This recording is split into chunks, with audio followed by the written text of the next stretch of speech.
radio for the masses. Headline edition, July 8, 1947. The Army Air Forces has announced that a flying disc has been found and is now in the possession of the Army. If the game is rigged, change the game. Game changer. I occasionally think how quickly our differences worldwide would vanish if we were facing an alien threat from outside this world. This is Fade to Black with your host, Jimmy Church, on the Game Changer Radio Network and KGRA, the Global Radio Alliance. I need your help to get to the year 1985. You're listening to Fade to Black with Jimmy Church on the Game Changer Network.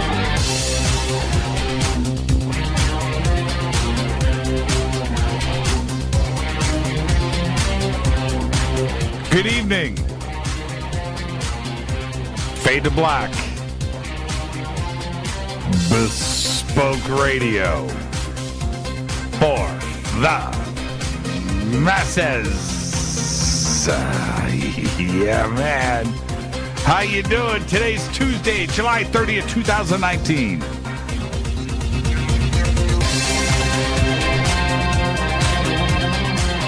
$210 days into the new year, just 155 days left. We are live from a bunker somewhere in the middle of beautiful downtown Burbank, California. And I would like to welcome everybody listening all around the world, all across the United States.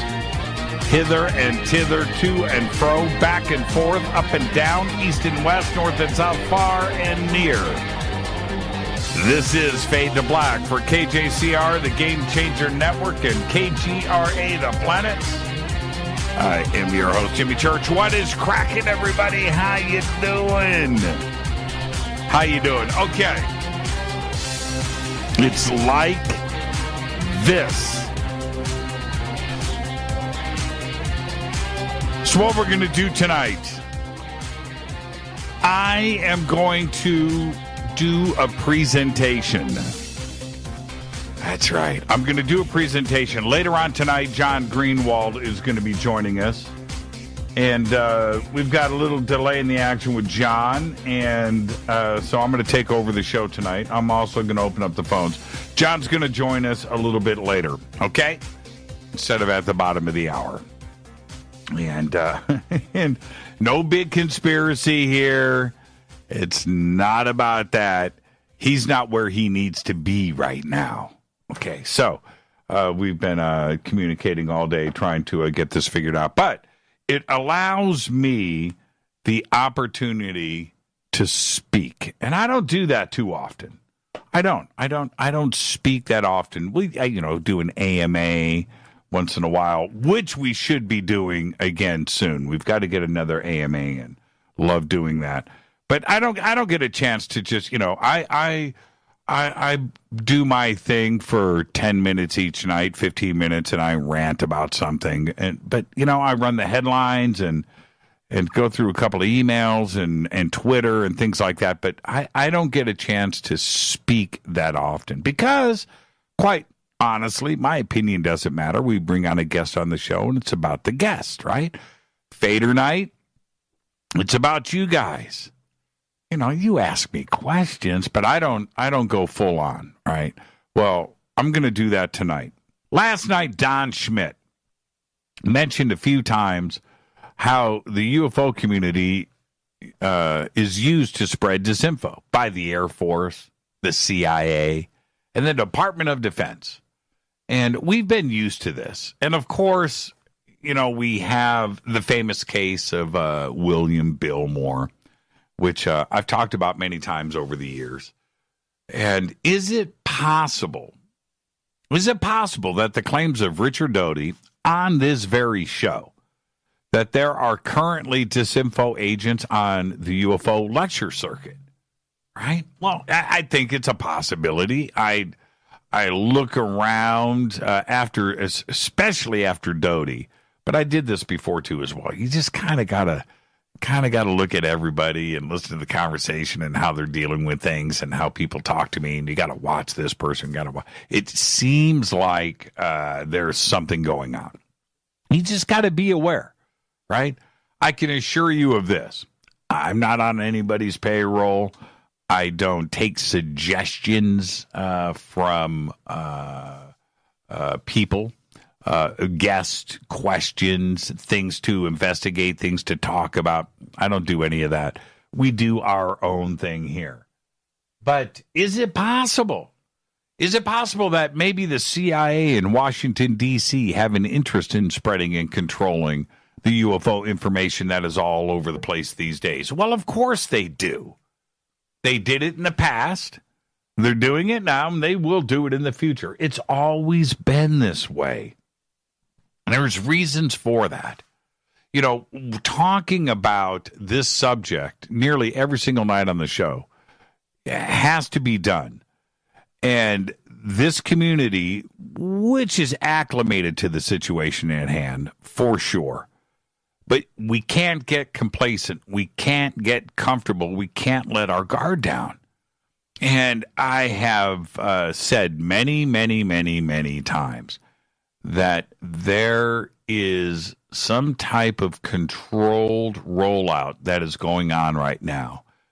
And although it's fun, it's cool to see, pick up my phone and go to CNN or go to Fox or RT or BBC or NBC, whatever. Just go out there and there's a new, fresh UFO story there. There's a new, fresh exoplanet discovery. There's more search for alien life, and it's every single day. There's not a day that doesn't pass now. And it was never like that before. It never was. Today, it's everywhere. So we have to ask why. What is going on and who is doing it? That's where we can't get comfortable because we all want disclosure. We all do. We all want it. In our own way, whatever disclosure is, we want it. And I get that, and I understand it. But enjoying the moment and letting our guard down, that's what the man wants. They want to control the information. They want to control what you are ingesting, right? And how it gets exposed. And how it not only gets out there, but spreads. Who is spreading it and how it's being done. There are people that are trusted inside of this community. Are they tools? Do they even know that they are tools? Or, worse yet, are there researchers and authors and show hosts out there that, quite frankly, have ego that come into play? And they're fighting for fame, and they want their name out there, and they don't care how it happens, right? And they just move their way through the UFO community and trying to make a name for themselves, where they know that this is something that they shouldn't be close to, but they ignore it. Yeah. Well, I'm going to be talking about all of this tonight. And it's an uncomfortable thing to hear, but we need to hear it. And the things that I'm going to present tonight are going to be a little bit dark at times. So stay right there. I'm going to do all of this when I come back after the break. At the top of the hour, we'll have John Greenewald of the Black Vault joining us. It's going to be a very busy night on the show. I am your host, Jimmy Church. And I'll be right back after this short break. This is Fade to Black on the Game Changer Network and KGRA, The Planet. I'll be right back. Stay with me.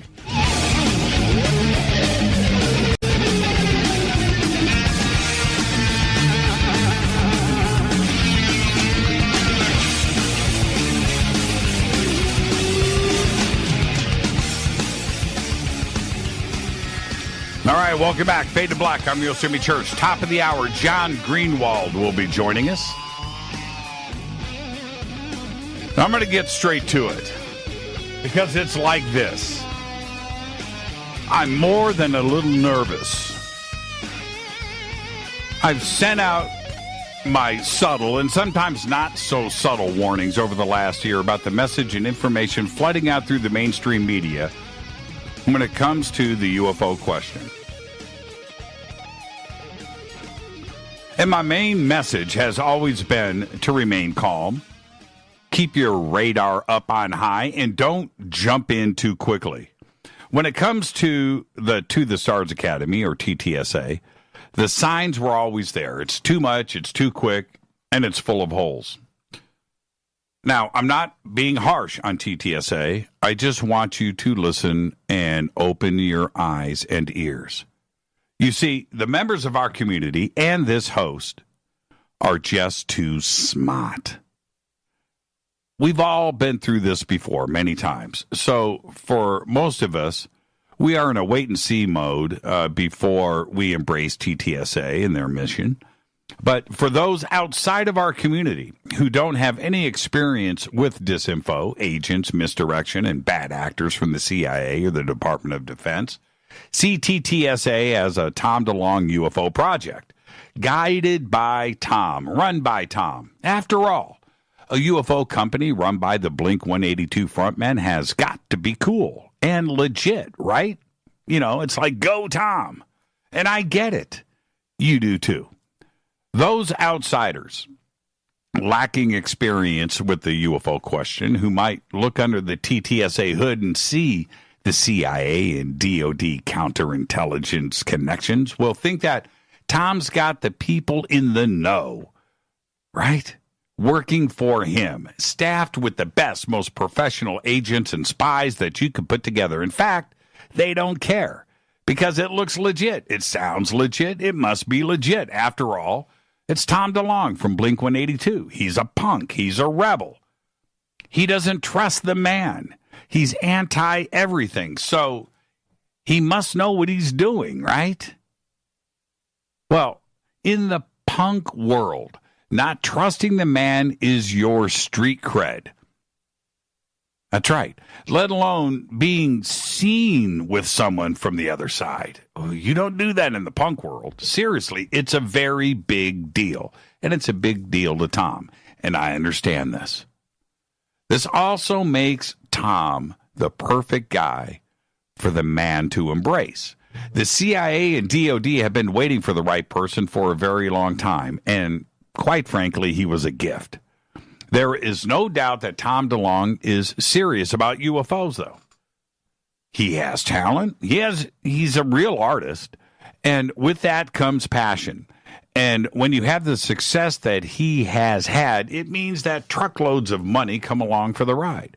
Anything that you want to do, well, you just do it. You can do anything. Well, this is where the CIA and counterintelligence professionals come in. There is one thing that they are all taught from the word go.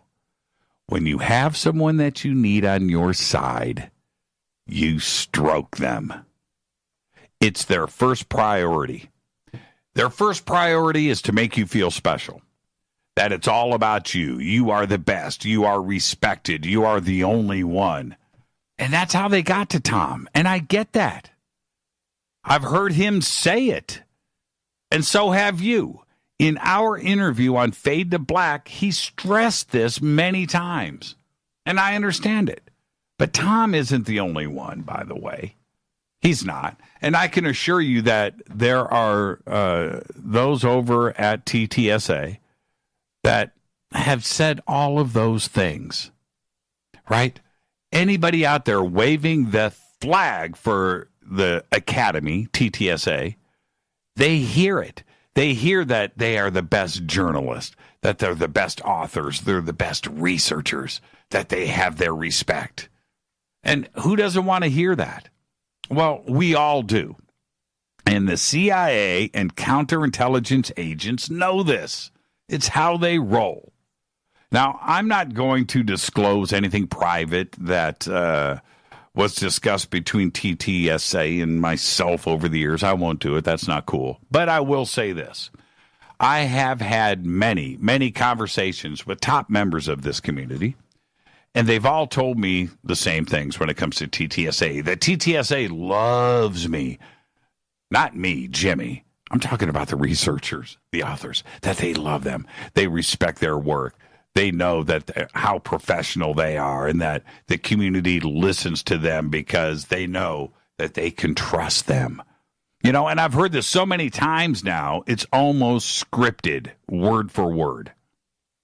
This is what scares me the most. And it just seems that there is an actual CIA counter-intel DOD machine up and running for real. This isn't some Tom Clancy, Clive Cussler spy novel fiction for fun. This is reality. And remember, this is my opinion. I don't have some insider at the CIA feeding me classified information. I don't have someone at TTSA speaking off the record. In fact, I'm only using the facts as presented by TTSA in their public records, their statements, and their presentations. For me, it isn't bending and molding things in a certain way to make it seem like there is something going on.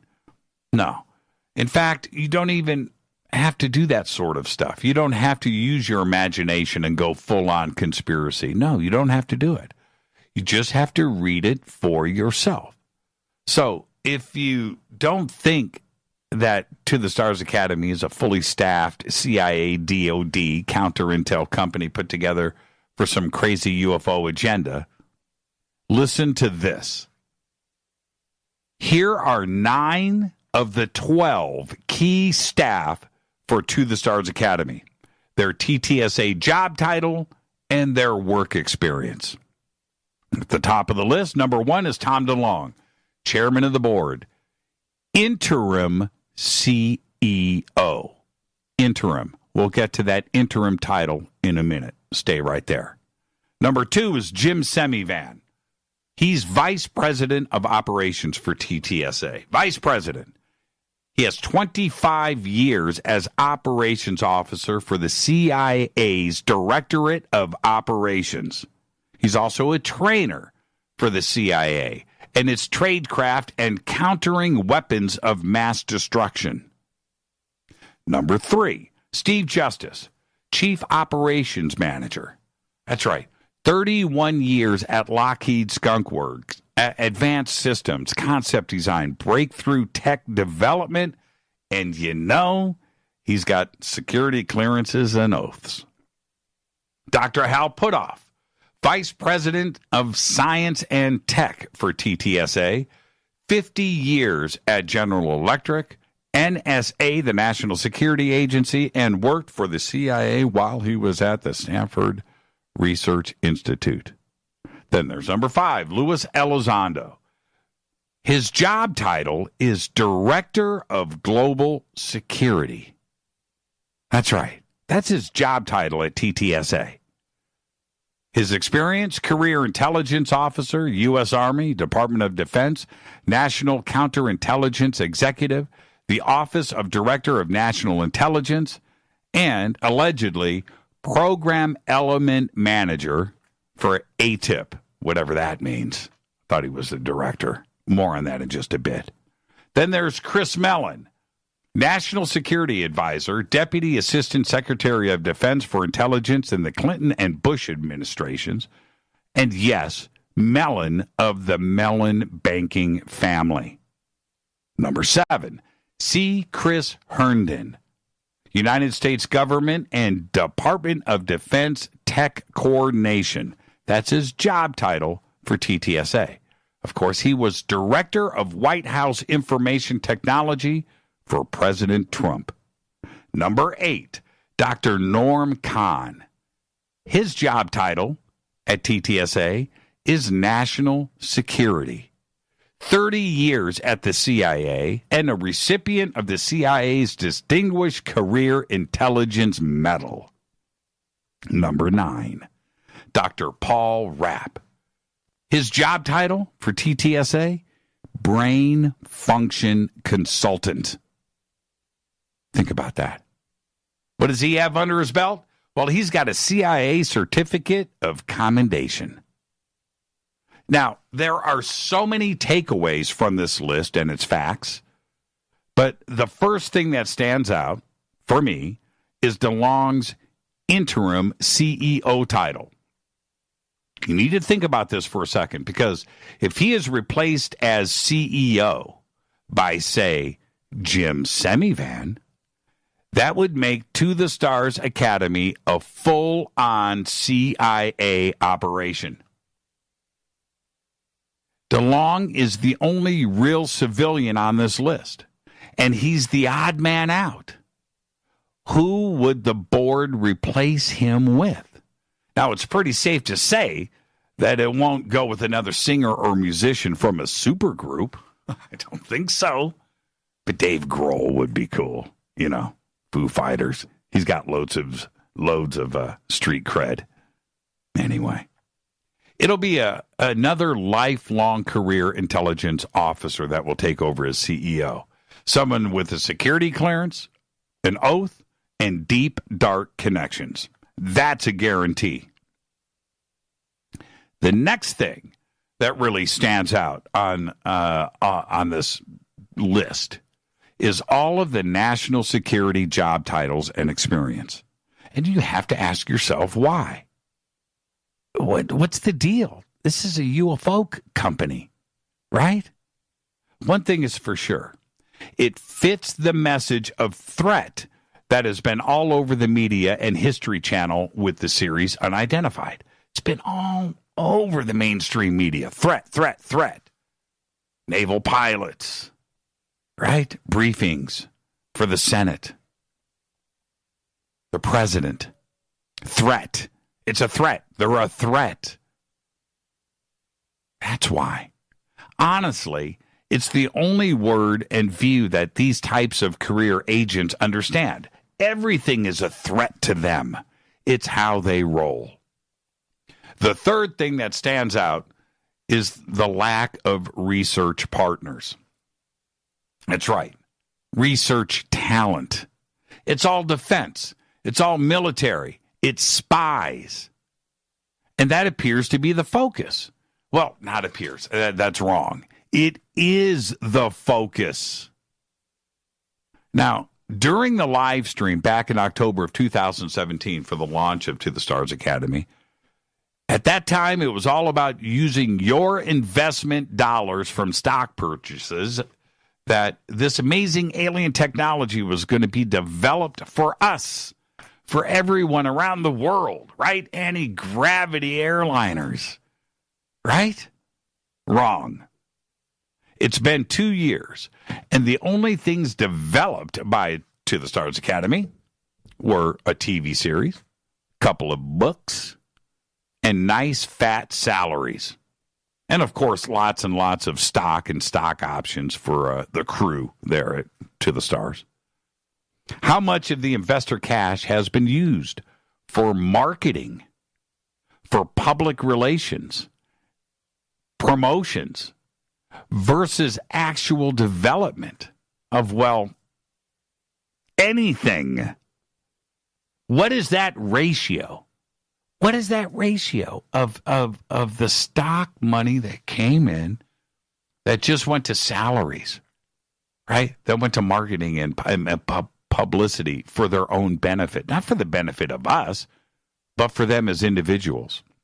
You know, you throw in the salaries and that ratio shrinks down to almost nothing.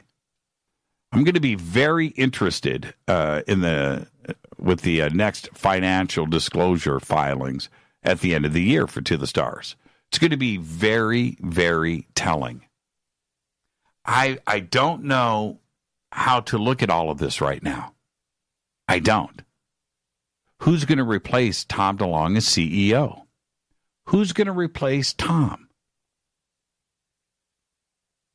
When we talk about a CIA-fronted company, right? Because that's the case.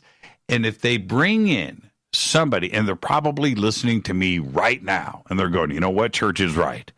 Man, let's take some notes here. Our next CEO cannot be CIA. It's going to be too obvious. So we're going to have to bring in somebody that is not Defense Intelligence Agency, can't be NSA, can't be CIA, can't be DOD, can't be MIA, can't be any of that stuff. Can't. Because then it's obvious. If that happens, it's a full-on CIA corporation spreading disinformation that has its own television show. Who will be added to the staff at TTSA? That's the other question. Will it be more of the same? Right? People and talent with close ties to the Department of Defense, to Washington, D.C., and the CIA? Is that what is next? Is that how it's going to continue to be compiled? Because that's what it is now. This is where it gets even stranger. Because this is a full-on disinfo campaign, and it is wholly controlled by the Department of Defense and the CIA. Wholly controlled. It's those journalists, those researchers, those authors, and show hosts that have cozied up to TTSA. Right? They are the ones that have the most to lose.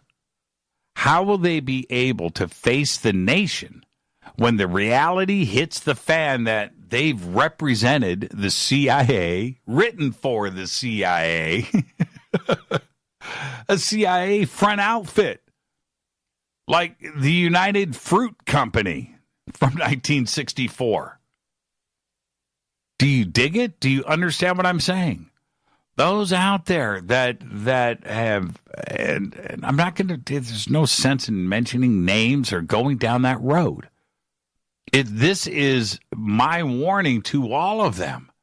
You need to be careful here. Eventually, it will get exposed for what it is.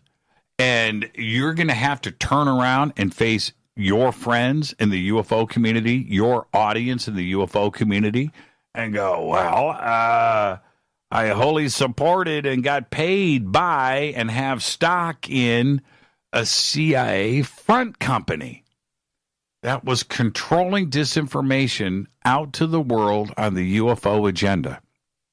Because that's what it appears to be. It doesn't appear to be anything else but that. And I keep saying the word appear. I am basing it on fact. I'm not just going down some conspiracy rabbit hole here. They are going to have to face that. You need to back up and just and look. This is the other thing. I'm going to go back to this list in just a second. You need to go back and realize something. That the promises of money, of stock in the company and the growth, right? We're going to give you 50,000 shares. We're going to give you 20,000 shares. We're going to give you 100,000, 500,000 shares, 1 million shares. And those shares are worth 10 cents each right now. But what if they go up to $1? What if they go to $2? What if they go to $10? And that's the appeal to somebody out there that has been in this community or a government employee making $50,000 a year, $60,000 a year, and suddenly, you're retired and you're sitting on, 500,000 shares of stock in a company that is going to double, triple, which is nothing. It's nothing to go from 10 cents to 50 cents.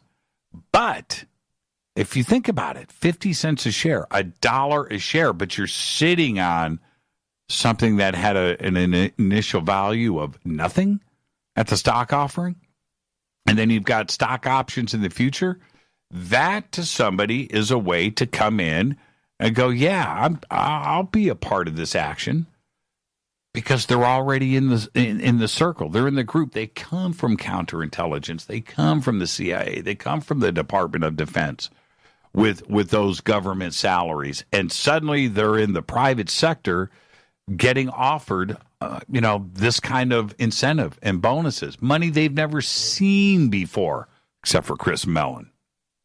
And that's another point, right? Now, for those out there that are going to say, Jimmy, you're being critical on TTSA, I am not.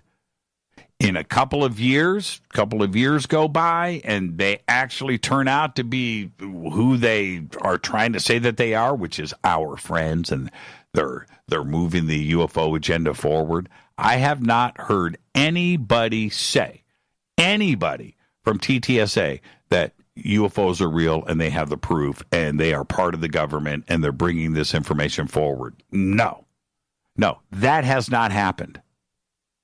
They're controlling the information. They're controlling the minds. That's what they're doing. And they're doing it through the media. They're doing it through social media. They're doing it through television and programming. They've got a couple of documentaries allegedly in production and nothing about alien technology or anything else, metamaterials. Right. Seriously. Now, for those out there that are going to go, Jimmy, no. Those critics, I'm wondering who is behind those posts and who those people are that are doing that, trying to continue to control this agenda, trying to control the message. That's where, and every time that I see that, I know that I'm right. I know that I'm right.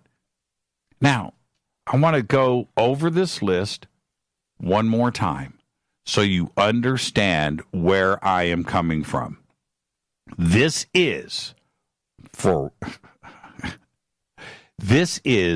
9 of the 12 key staff listed on the To the Stars Academy website.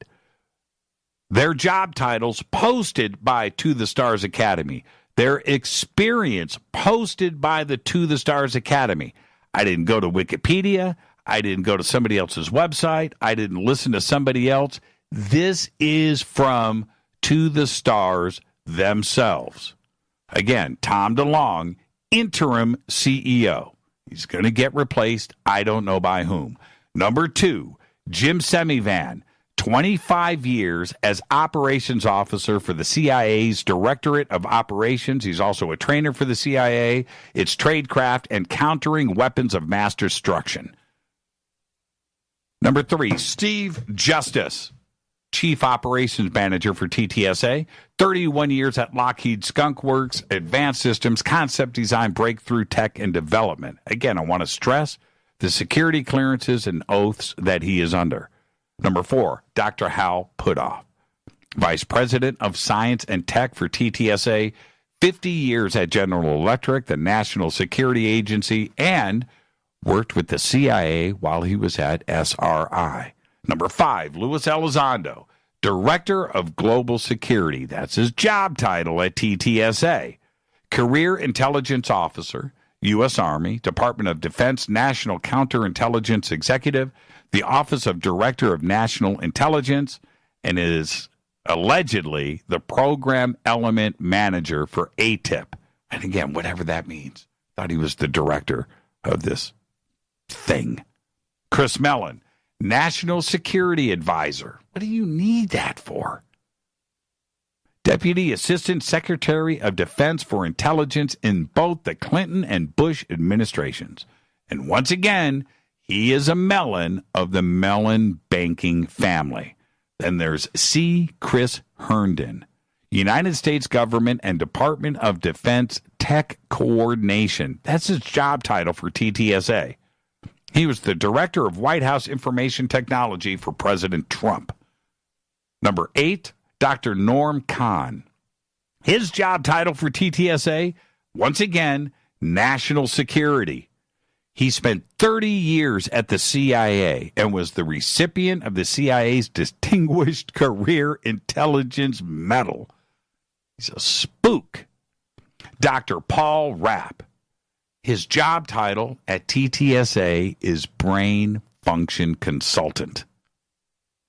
He's also in the possession of the CIA Certificate of Commendation.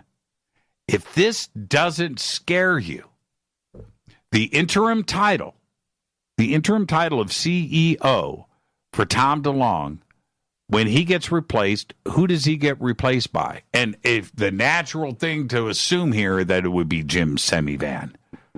And if that is the move that happens, we have a wholly owned board of directors of the CIA. Make no mistake, these are the facts. And you just need to go and click on the team at To the Stars Academy and read through that, because this is word for word from their very own website. So, Don Schmidt right? Is Richard Doty right?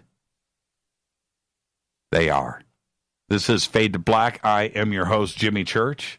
It's going to be a great show tonight. When I come back after the break, John Greenewald of the Black Vault joins us. It's going to be a great show. And then I'm going to open up the phone lines a little bit later. They're ringing now. Everybody be patient. I'll announce when they're open. It's Fade to Black on the Game Changer Network and KGRA, The Planet. Email is jimmy@jimmychurchradio.com, and you can follow me on Twitter right now at JChurchRadio. I'll be right back. Stay with us.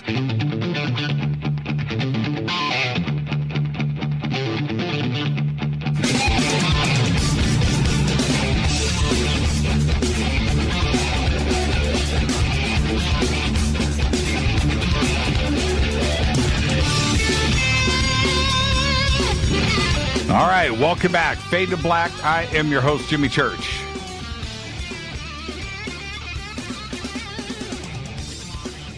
Did you hear everything?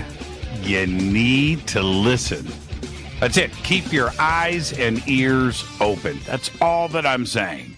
That's all that I'm saying. And I want to welcome to the show right now, John Greenewald of the Black Vault. John, good evening. Hey, Jimmy, it's good to be here. Yeah, it's good to hear your voice. Good to hear your voice. Okay, here we go, John. Now, we're just going to have a little conversation tonight. Sure. There's a lot of stuff that's been going on, and you, not only with the Black Vault, but you've got your radio show, and you've got your contacts and your people out there, and you converse and you see what is going on. And yeah. I'm going to ask you a couple of things. Last night, we had Don Schmidt on the show. And Don has been at this for a very, very long time. And he has, he went through all of the Bill Moore stuff and MJ-12. He goes all the way back to Kufos and J. Allen Hynek and Project Blue Book, and he's seen it all, and he's still here trying to get these answers. But one of the things that he said last night was that they do control the information. They've always controlled the information. They've gotten very, very good at it. And right now, there's a huge rollout with the UFOs and what is going on. And we just have to ask ourselves why. And we have to be very, very careful. Mm-hmm. And he's right about that. And then going back 6 months ago, maybe a little longer, Richard Doty called into the show one night, called in. He wasn't a guest. He called in. And one of the things that he said, he said a lot of things. One of the things that he said was that there were two that he knew of, two prominent speakers on the UFO lecture circuit that were disinfo. Right now, immediately, so the alarm bells went up. A lot of people heard this. My phone is ringing the next day. I call everybody. I call Stanton Friedman. I call Linda. I call Dolan. And half a dozen other people, and they all said the same thing. Well, who do you think it is? It's not me, Jimmy. It's not me, right? It's not me. Is it you? Is it you? And it kind of freaked everybody out. And that is also a form of disinfo, right? To cause everybody in the UFO community to look at everybody differently and suspect and do all of that. It's just a brilliant tactic on Doty's part to suggest this, and it freaked everybody out. But it takes me to the point where, John, that there is no question that the information is controlled. And here we have a situation right now with a company like TTSA that is wholly and fully staffed by counterintelligence and the CIA. And you have to ask yourself what is actually going on with that. When you look at the staff at TTSA, are there red flags for you? There's lots of red flags, to be blatantly honest with you. I listened to your overview of their upper echelon and the connections to the CIA. And I will say, I don't think I necessarily agree with 100% of what you were saying, but there are fascinating connections there, number one. But number two, I think you're spot on how they, meaning TTSA, treats their inner circle, right? The people that tout their company line. And that's where you and I really do align, it sounds like, because they have sucked people in that do feel important. And I think that it would behoove those that are big fans of TTSA that have kind of really attached their names to the story to research counterintelligence and tactics that those tactics will employ in the field. And that is getting people to trust you, people being called out from the audience when, let's say, Luis Elizondo is speaking, makes somebody feel special and important. And so whether it's willing or knowing or unknowing, that particular person being called out now is not necessarily going to start doing, really scathing pieces and digging in. They're going to really kind of tout the line a little bit, and they're going to sing the praises. Now, that's okay for a PR agent, but it's not for a journalist. But again, those tactics that are being implemented by TTSA, which sounds conspiratorial, but I'm sorry, it's not, are very smart. I'm not going to say it's dumb or shady. It's just smart. Well, shady may be debatable, but right. It's getting as many people as you can on your side. That way you don't have to fight the battles. You don't have to take the tough questions, because you'll see some are journalists. Others are what I call quote unquote journalists. They kind of pretend to be, and they're out there. They're the ones that are engaging on social media and getting into Twitter battles and firing shots at me or you or whomever speaks ill against TTSA. So that's where I say that kind of marketing aspect is very, very smart, because those people are the guns. They're not connected to TTSA as a board member or somebody that is, wearing a TTSA name badge. They just want to be. And so they're the ones out there. So again, that's that part, removing myself and my personal thoughts and reservations is very, very smart. And they've succeeded with some of these people that have been around in the UFO field, some of which were friends of mine at one time. And literally, it's sad to say, but like people will lose friendships. Like I have lost friendships, not by my choice, by people that instead of just agreeing to disagree or having a friendly conversation like you and I, because again, you and I aren't going to agree on 100%. And we don't, right? Let's be very clear. Can I just throw the two of us under the bus a little bit? Yeah, go ahead. John, it's happened a lot. John and I talk a lot. I would say that we disagree on most of what you and I talk about. We literally do, and that's okay. Right, that kind of dialogue, listening to the other, the other side or the other opinions or the other research, is how you move forward.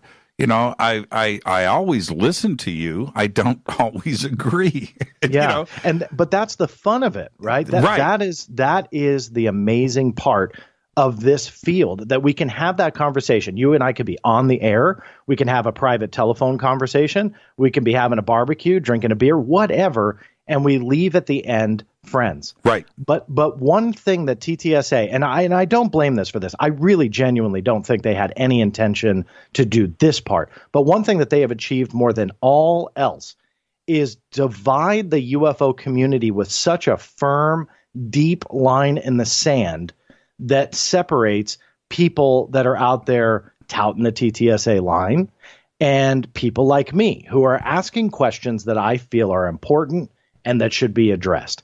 And that line has never been deeper than it is right now. And again, I don't think that they intended that, but it happened anyway. And that is amazing to me because they have, and that's where, again, I say that it was a very smart move to get as many people on their side that would fight those battles for them that were removed from the company. They feel special. They're being called out. I bet you that they're being fed insider information. And I don't want to put any accusation out there of people by name, but I'll bring them up. Brian Bender from Politico and his story with the UFO guidelines and this and that, who appeared on Unidentified, is a fascinating figure to look at from a real journalist. I got nothing against him personally or professionally, but I bring him up because when you look at his connection being on camera for Unidentified, that was a smart move for TTSA. I don't know firsthand who really kind of orchestrated that, but obviously Bender's been involved from the beginning, and he has been fed this insider, quote unquote, insider information to be one of the two outfits that broke this story. Now, fast forward nearly 2 years later, he's on camera on the television series. And here's what's interesting. He is quoting the Pentagon, except when the Pentagon says something bad against TTSA. And I'm sure we'll get into that. Right. But then he omits that. As a journalist, you can't do that. You just can't. If you are an unbiased person, number one, it's questionable to appear on a television series that controversial. It really is. If it was more of a historical or a political era and Mr. Bender covered that in depth, okay, that makes sense. I mean, I've produced a lot for History Channel.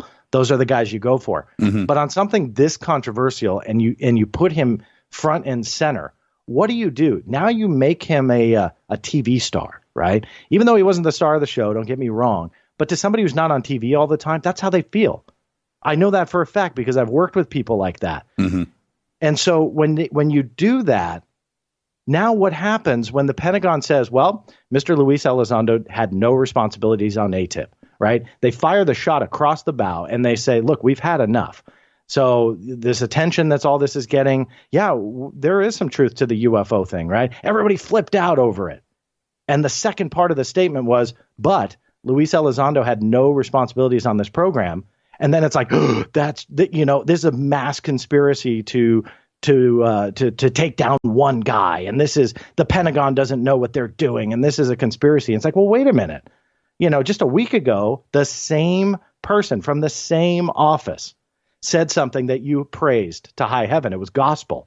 There's no way that they would be making something like that up. But then all of a sudden, the same person comes out with a different statement and they're like, no, press officers don't, they don't know anything.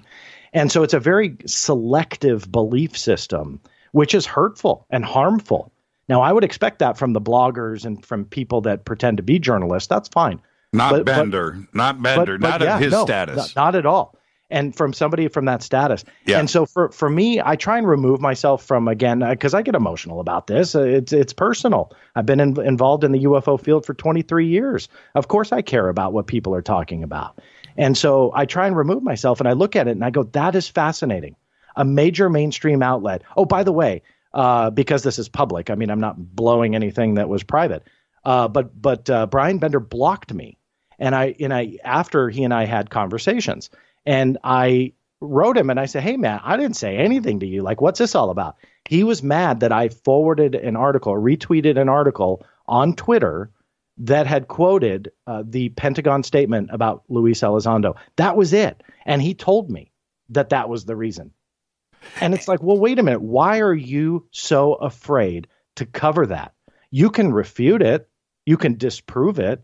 And yet he blocked me amongst others. Now, didn't he, John, let me jump in sure. Also for clarity here. Didn't he delete a tweet of his? Absolutely. So the short of it is on June 1st, so that was an early Saturday morning, The Intercept dropped the article that revealed the Pentagon statement. And that was Luis Elizondo had no responsibilities.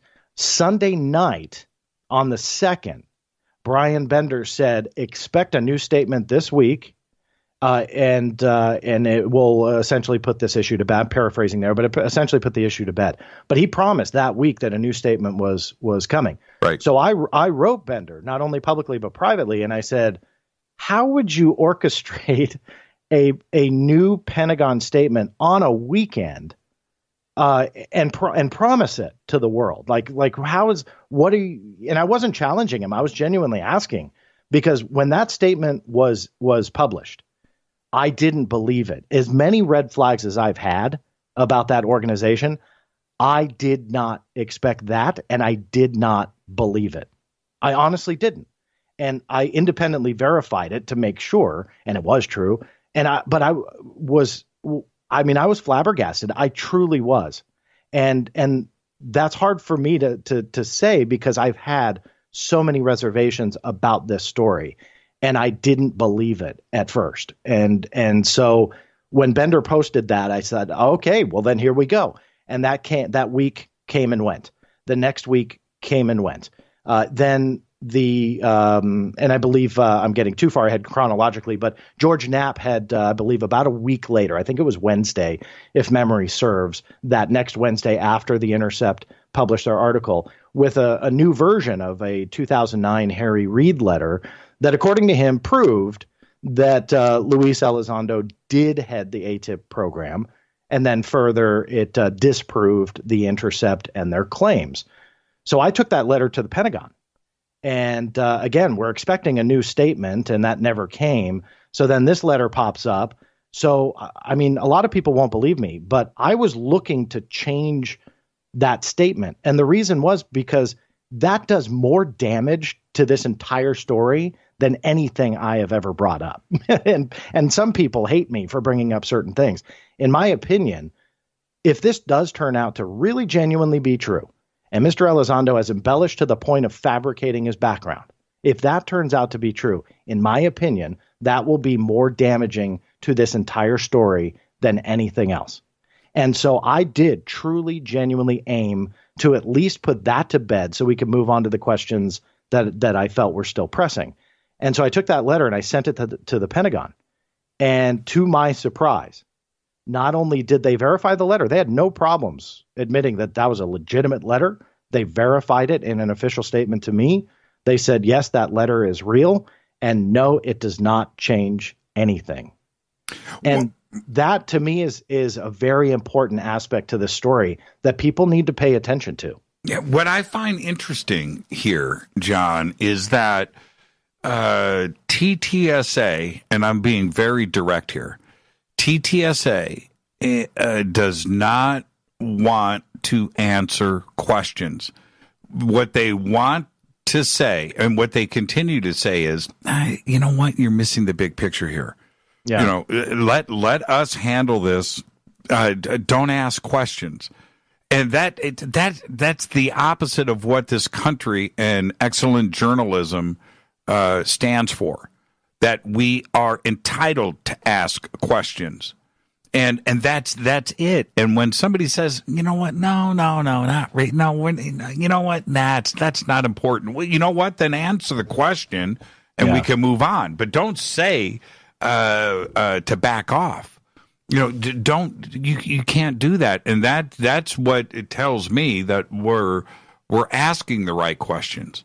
You know, and my list of questions to TTSA still to this day remain unanswered.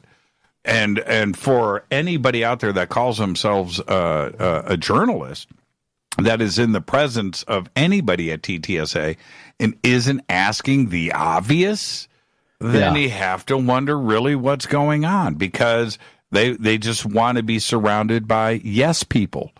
And that's wrong to me, John. And that's where it just scares me about what actually may be happening over at TTSA. And before I should allow you to respond, but I want you to respond to this first, and then we'll continue. What is this interim CEO title? Yeah, I wish I had a good answer for you. I don't know. I have a guess, and I'm going to defend Tom DeLonge on this. but I could be way off. I genuinely just don't know. My guess is obviously with the Angels and Airwaves thing that he's doing, and he's got he's a very successful guy. I've got nothing against Tom, and on the contrary, I've often defended that I feel that he's a very genuine person in this, and he probably does have a genuine objective here. That's not true, I think, for every name involved. But I do think that there's a very genuine core to what he's doing. I couldn't agree with you more. I could not agree. His interest in UFOs and trying to get to the bottom of this is genuine. Not probably genuine, not maybe. It's for real. Yeah. He's got real passion in the game here. Yeah. And there's a gullibility aspect to all of this that I think that kind of hurts him a little bit. But hey, I think he's genuine. So that being said, though, he's a very, very successful guy, has been for a long time. He's very, very smart. And so I think that maybe, quite possibly, he just has to focus on what's going to bring in the most money for him. And so I think that TTSA is not doing that. And so if Angels and Airwaves or whatever other business opportunity that he has that maybe will get more attention from him, then I give him respect for saying, okay, this corporation B, I need to put that aside. Let's bring somebody in who can run this, because corporation A for me is more beneficial for me, my family, my kids, whatever. So I respect that. I've got no issue. If there's some kind of other, sinister objective that comes out later, I'll stand corrected. But I think he's just a very successful guy. And truth be told, TTSA and that corporation, the corporation intent with trying to raise $50 million on the first offering. And I thought it was $2.5 million, but from what I understand from the SEC filings, it was only about $1.5 million. Right. So they're wildly off target there. And then here we are, approaching 2 years later, they're doing another round of trying to raise 30 million, I believe it is. And I don't think that they'll raise as much money. I honestly don't. I think that the momentum is gone. I believe that they have not delivered based on the first round. And so I think come the SEC filings, I'm kind of a betting man. I would probably bet that they won't do as good.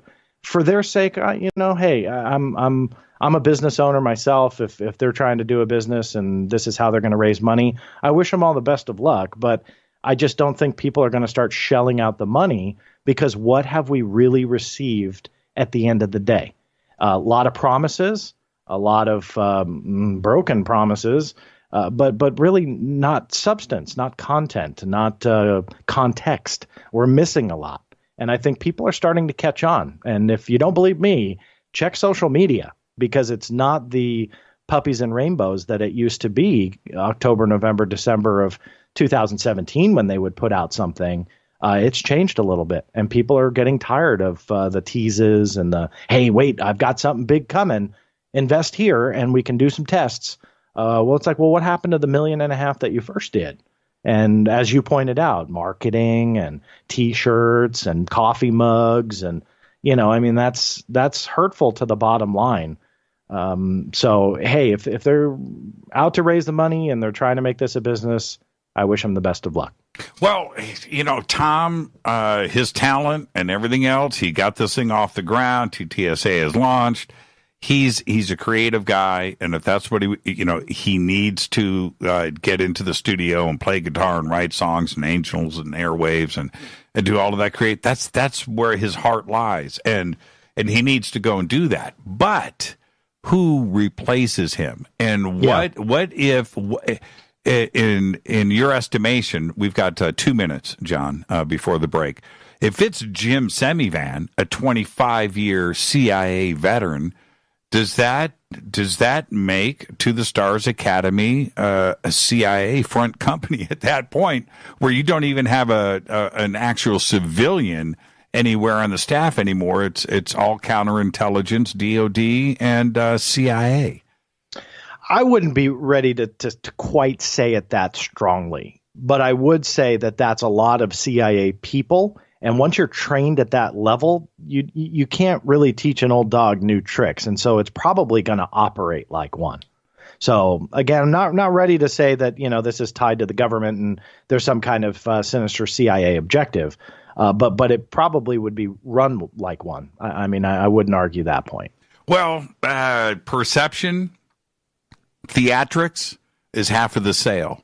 And if that perception is CIA, National Counterintelligence, agents, Department of Defense, DIA, and that is your staff, what other conclusions can one come to? And I'm only basing it on the facts. I'm not going down a conspiracy, rabbit hole here. I'm just looking at everybody's CV. And you can't argue it. On the contrary, though, where I would place a quick guess here, in the next year, maybe 18 months, instead of some of those figures moving up to CEO, in my opinion, I think you're going to see one of them drop off. I think it's going to start to fall apart. Could be. Let's take a break right here. This is Fade to Black.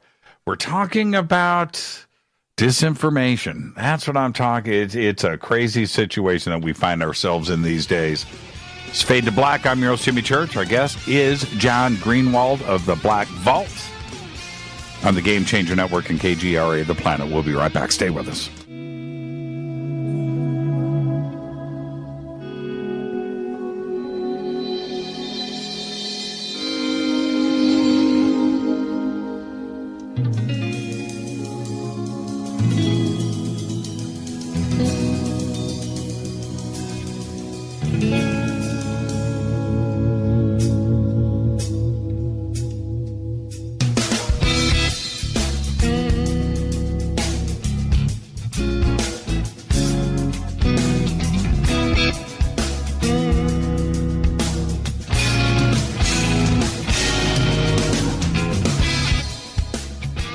Welcome back, Fade to Black. I am your host, Jimmy Church. Talking about disinformation, CIA, counterintelligence, what is actually going on today. And John, when I look at the TTSA,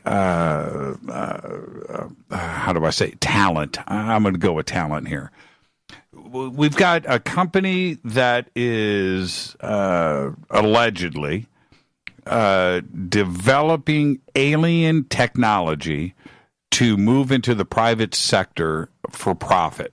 That sounds great. Anti-gravity airliners. I'm down for that. Flying cars, right? Teleportation. Mm-hmm. I need a warp drive on my electric bike. All right. So, yeah, I'm down for that. But why do we need, out of, the top 10 here on their list, why do you need 3 national security advisors?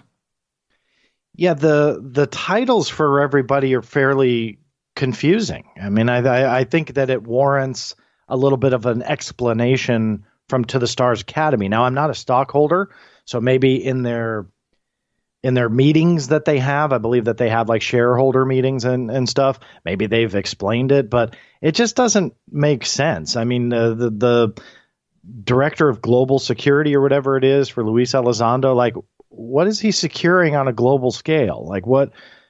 I just there's a lot of things that I just don't get there. That makes you kind of scratch your head and go, well, what are these guys doing? Are they making up titles as they go, or what? And I really just don't know. I mean, why have Dr. Norm Kahn? His job title is National Security, and he's a 30-year CIA veteran. He's got the CIA's Distinguished Career Intelligence Medal.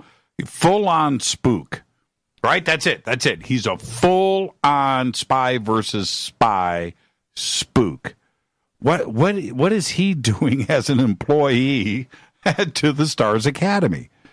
Yeah, I mean, he's listed as a member of the advisory panel, so my sarcastic answer would be he's advising. But, advising what? Like what? Okay, there's a lot of argument that they're the ones that orchestrated the congressional hearings, and I am saying that with air quotes, even though you can't see me, because I'm still trying to figure out if there was really any hearing, or if some of these pilots had met just in an office and potentially just met with a congressman. Did TTSA play a role in that? They're telling you that they are, and quite possibly maybe they did. But when people are arguing about the successes of TTSA, they're only basing it off of what TTSA is telling you.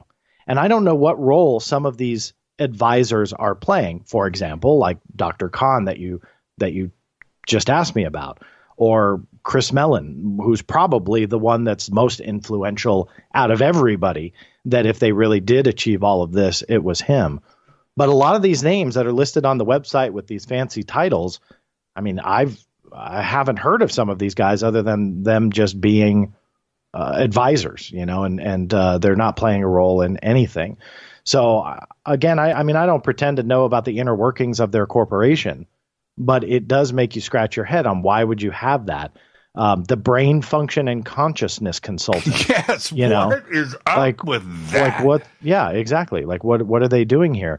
The only thing, if I were to make an educated guess, that these players, these advisors, were all set up and put in line, that I think they probably thought, TTSA thought, that come that live stream press conference, that they were going to achieve that $50 million right away. And that would be divvied up to their 3 divisions where they were really going to take the next step to make those 3 divisions work. And as a business model, again, taking myself away from any reservation or thoughts that I have, I don't think that was really a bad idea, because that $50 million invested into, let's say, highly advanced aerospace technology and stuff like that, if they have the right people aboard, if they play their cards right, they really could have been a contender maybe in the next 5 or 10 years with the Richard Bransons and the Elon Musks. That's a stretch and it's a gamble, but I think that was the intent. When you fall flat then on the investment, then the question is, well, you just brought all these advisors on board, and so what do? Do you just say, well, sorry, I'm going to delete you from the website now, or just kind of keep them around in hopes that round number 2 will get you the money that you need? And so maybe that's why we're still seeing these names, because brain function and consciousness consulting, it will play a role in something that, maybe we haven't thought of yet. Here's one thing I want to throw out about the money, because before you switch gears, but the one thing I want to throw out about the money that not many people talk about, that I think is incredibly important, is that the core of what TTSA is trying to achieve, which on some of it I actually don't disagree with. I support it.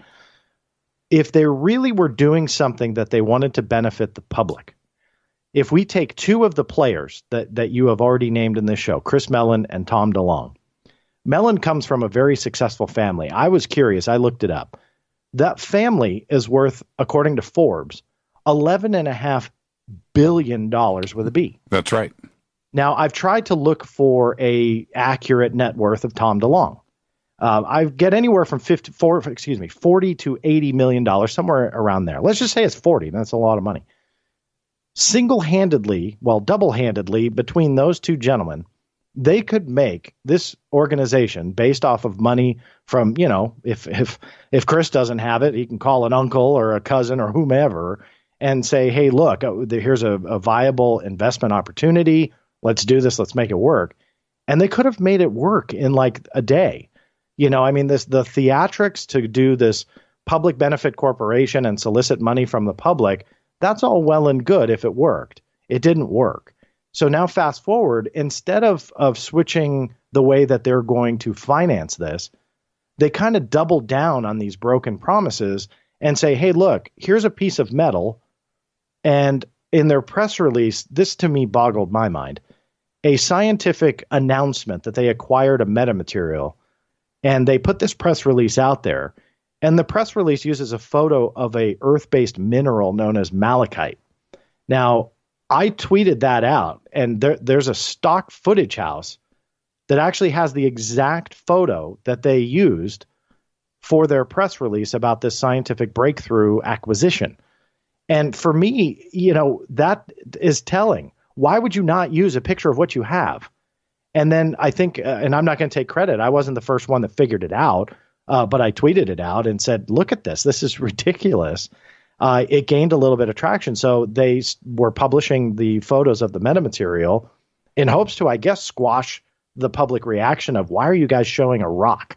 Like, show what you actually have. And that is all playing a role, I think, in this secrecy, covert agenda that is paving the way to make you scratch your head and go, is this a CIA op? Why would they do that?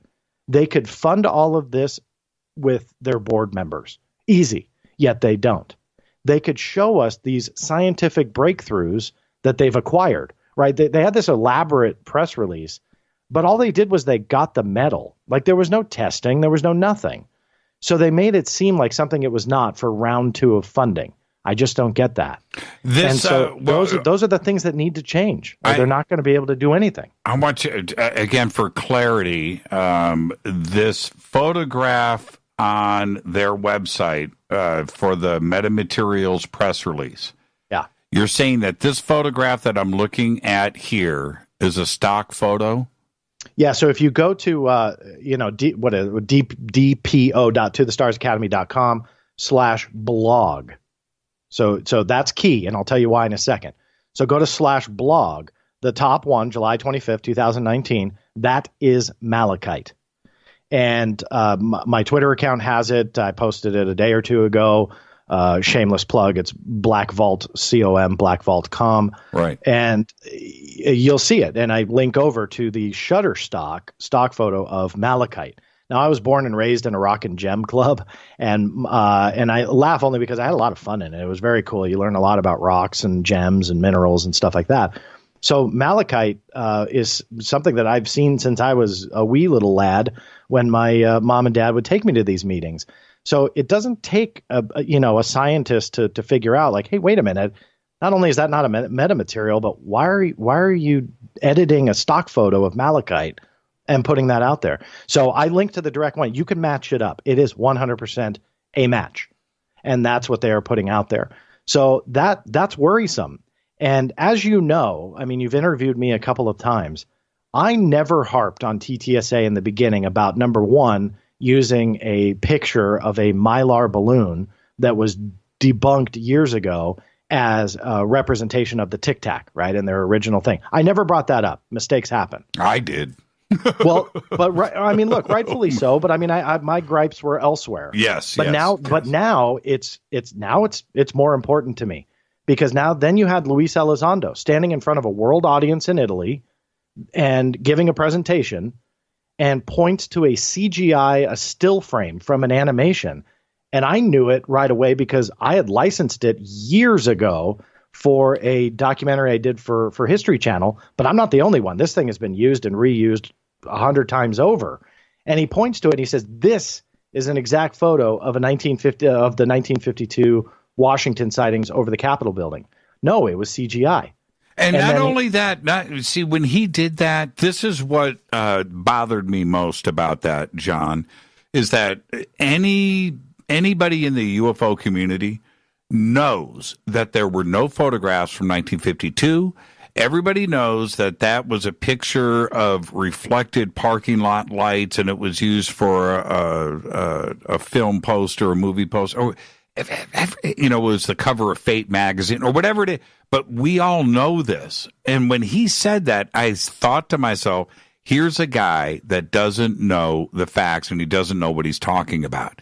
Yeah. And that combined with the Mylar balloon and now this metamaterials photograph, which I didn't know about. Mm-hmm. Yeah, it's just how much more stuff can we pile up on this load of crap? Yeah, and that to me is where then all of a sudden all of this is starting to make a little bit more sense. It becomes more important because, again, I want to drive the point home that even though I had a lot of red flags, I gave them some leeway. I tried to cut some slack and give benefits of the doubt that was a mistake. That was a mistake. Well, how many mistakes do you have to make before you have to ask the question, okay, what are you guys doing?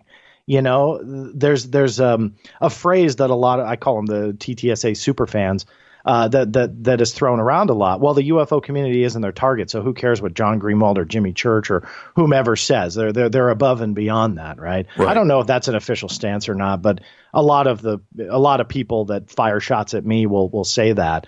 Well, there has to be a point where you care about what you're telling your people, no matter what community you're targeting. And when you have these many blunders, it makes you ask that question: what is your intent? Are you trying to mislead? Why don't you show a real photo of your metamaterial? Why would you just put this major press release out to help fund, to help entice investments into your corporation? Not only use the wrong photograph, but on top of that, not have anything of substance, right? I mean, you'd at least be able to take this piece of metal, go to a lab. You've raised $1.5 million. You've got an advisor who comes from a family that's worth $11.5 billion. Your CEO has either $40 to $80 million. Go out there to a major university, take your piece, expedite a test if you're that confident in it, and that's your press release. That's something worthy. But instead, this shroud of secrecy from a public benefit corporation who prided themselves on ending the secrecy. What's up with that? The fact that they've acquired all these UFO pieces, and yet they won't talk to you about any of them. It's they've just acquired them, or they're working on them. Well, that's great. That's awesome. But again, with the amount of money floating around from the advisors and the board members and people that are owners, there's enough that could be financed on a personal level if you really believe in what you've got. And I mean, succeed. Yeah. Yes. And hell, if they brought that out and they had irrefutable scientific peer-reviewed whatever that showed that there was some kind of otherworldly connection to this, I'll slap down some investment money. I mean, if they really went there and their science was solid, I don't think that anybody that has any interest in this would not want to invest. But instead, you don't have any of that. You just have more secrecy, more corporate shielding, and more people that hide behind security clearances and don't want to answer tough questions. And that has been problematic almost from the get-go with the organization. And now with the Pentagon saying what they did, not only against Mr. Elizondo, right? Let's put that aside. I'm not sure if you're aware of this or not, but about a month ago, I was really researching hard the videos themselves, right? So I took all the players away from my research angle, all of TTSA. I just focused on the videos and not only found out irrefutably, I mean, like no one's been able to come up with any kind of counter to this. Those 3 videos that TTSA released, they're not cleared for public release at all. They were not officially declassified like it's being told to us. I have official statements from the Pentagon stating such, right? Now, people say the Pentagon lies. Fine. Then let's prove them wrong. But there's no evidence to support that the Pentagon is wrong. That being said, they also, in a statement later on to me, which is all verifiable, named To the Stars Academy by name and the New York Times that they were not allowed or cleared to show those videos. So the story that we've been told about these videos is flawed from the get-go. And then when you add in what's called a DD Form 1910, what that is instead of going through a Freedom of Information Act request, right? That's something you and I can do, or what's called an MDR, a mandatory declassification review. That's something you and I can do. Somebody on the inside that has a either classified or unclassified something, and they want to potentially show it in a slide presentation or whatever, they fill out a DD Form 1910. In fact, Mr. Elizondo gave a great rundown of how this happened on Coast to Coast AM. And so the DD Form 1910 was submitted up until George Knapp released the actual document. We assumed it was Mr. Elizondo because he had intimate knowledge about how this was done. Yet the name of the requester was blacked out. But what is more telling than all else, right, aside from the fact that the form does not allow or pave the way for public release, was that the 3 videos were defined as UAVs, or unmanned aerial vehicles, balloons, or UASs, unmanned aerial systems. The first and the third of those 3 are pretty much drones, right? That's AKA drones. That's what they mean. So whomever filled out that form, which again, I thought was Mr. Elizondo, but if they want to black out the name, that's fine. Whomever filled it out said that those 3 videos that are being told to us as some UAP or UFO phenomena, and they very well may be, internally, they're being labeled as balloons and drones. Why is that? Nobody's asking that question. So 2 things are going on here. The public is being misled, or the agency was misled. That in itself is an extreme violation. I won't go into any legal repercussions. That's not my forte. And I'm not going to start throwing around legal whatever, but that is not protocol. So someone was being lied to. And so why I bring up the protocol angle is that once that DD Form 1910 goes in, reviewers that are away from the requester have to look at, it's called DOPSR, they have to look at the material that's requested for release, and based on the information on the form, and in addition to the description, there is what's called use and usage. And so the requester says, well, I want to use it for this, or I want to use it for that. And whomever filled out the form for those drones and balloons, according to them, they were only going to use it for United States government use only, and for a database essentially leading towards, aviation safety and stuff like that. But it was not for public release. And they needed to adhere to what they put on the form because it was approved, but it was not approved for public release because they specifically said, we are not using it for public release. Now, what happens? It's cleared within 6 weeks because the date is on the form. So do the math. Within 6 weeks of the DOPSR process being completed and those videos, the drones and balloons that were only supposed to be used for U.S. government use only and not for public release, winds up on the New York Times and then involved in a public benefit corporation where they slapped a corporate logo on them and tried to get investments based on those videos. I think that's the definition of shady. It feels strange, and the reason why, if it feels strange, it probably is. But where it goes further is that the one thing that they based everything on was the repeated statement that the Pentagon has released these never seen before videos of UFOs to the public. And it was repeated over and over and over and over again. And what they didn't plan on was getting caught. And the UFO community, John, you know as well as anybody, if you're gonna walk a thin line, and try to balance yourself and not get caught, this UFO community is too quick. It normally takes a few minutes to get something torn apart.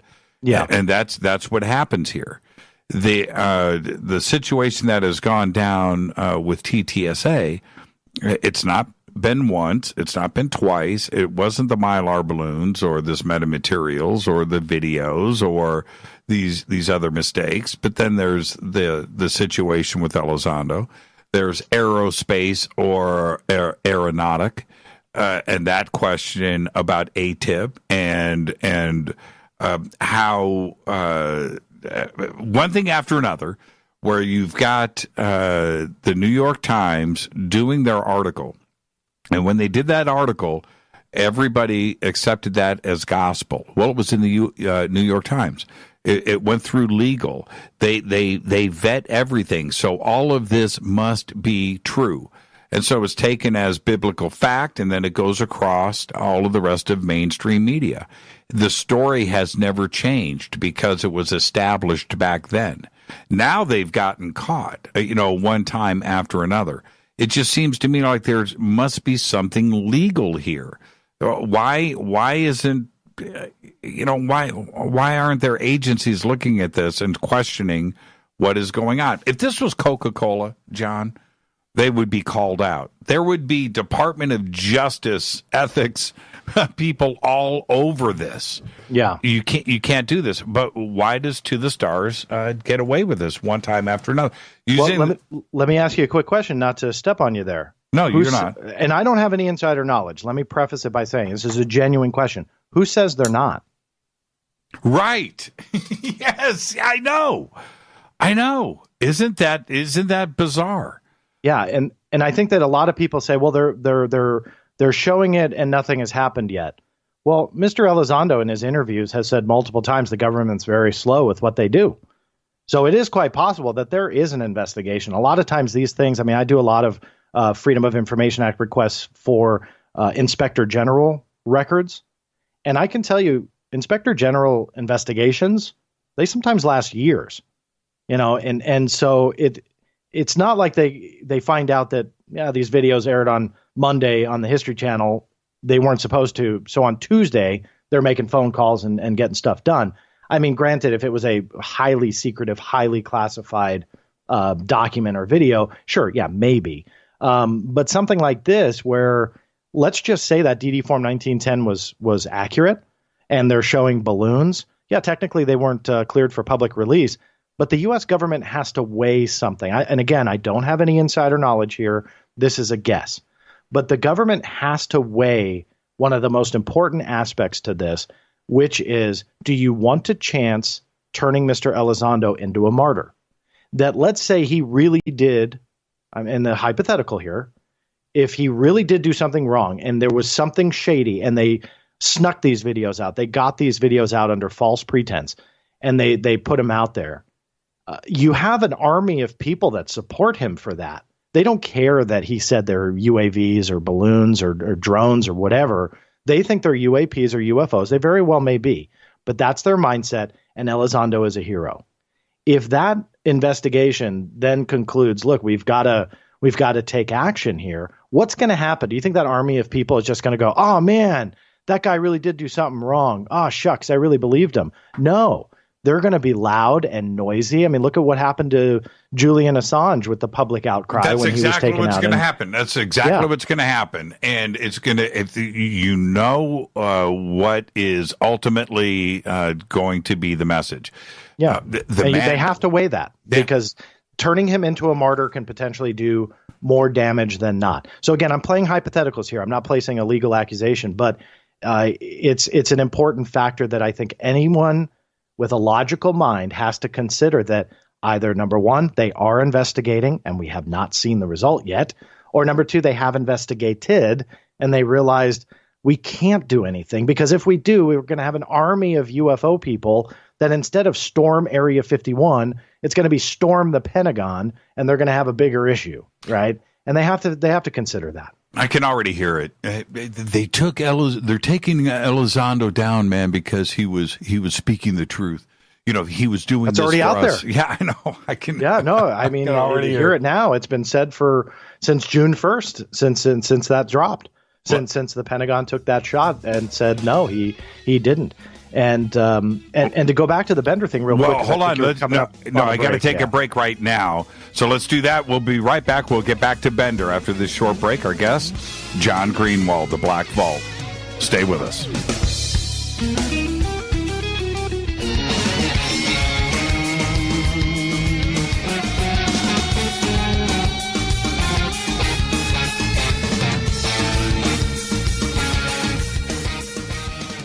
Welcome back. Fade to Black.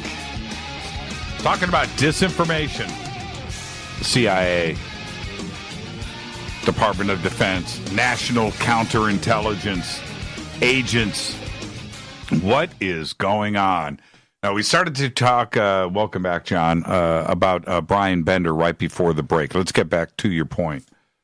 Yeah, I think where I was going with it, I lost my train of thought with the break, but he deleted that tweet promising an additional updated statement from the Pentagon and a retraction.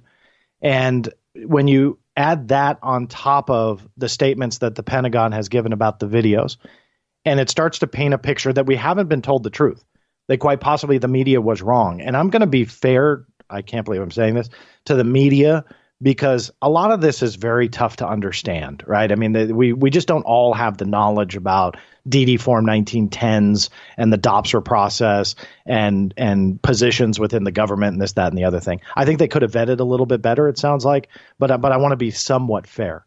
But as time goes on and all of this stuff comes to light, these journalists that did these articles, not only in December of 2017, not only New York Times and Politico, but literally hundreds and hundreds of organizations, they praise Pentagon statements.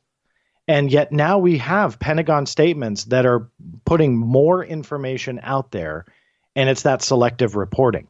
And I don't fully blame one side or the other. I think the media really needs to, however, be on the top of the list as being part of the problem here, in that they are not asking the right questions, or if they make a mistake, they're not doing the right thing and issuing a correction.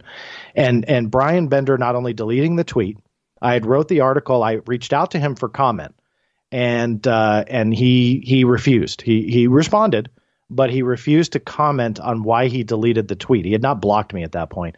And he refused to comment, so I put that in my article.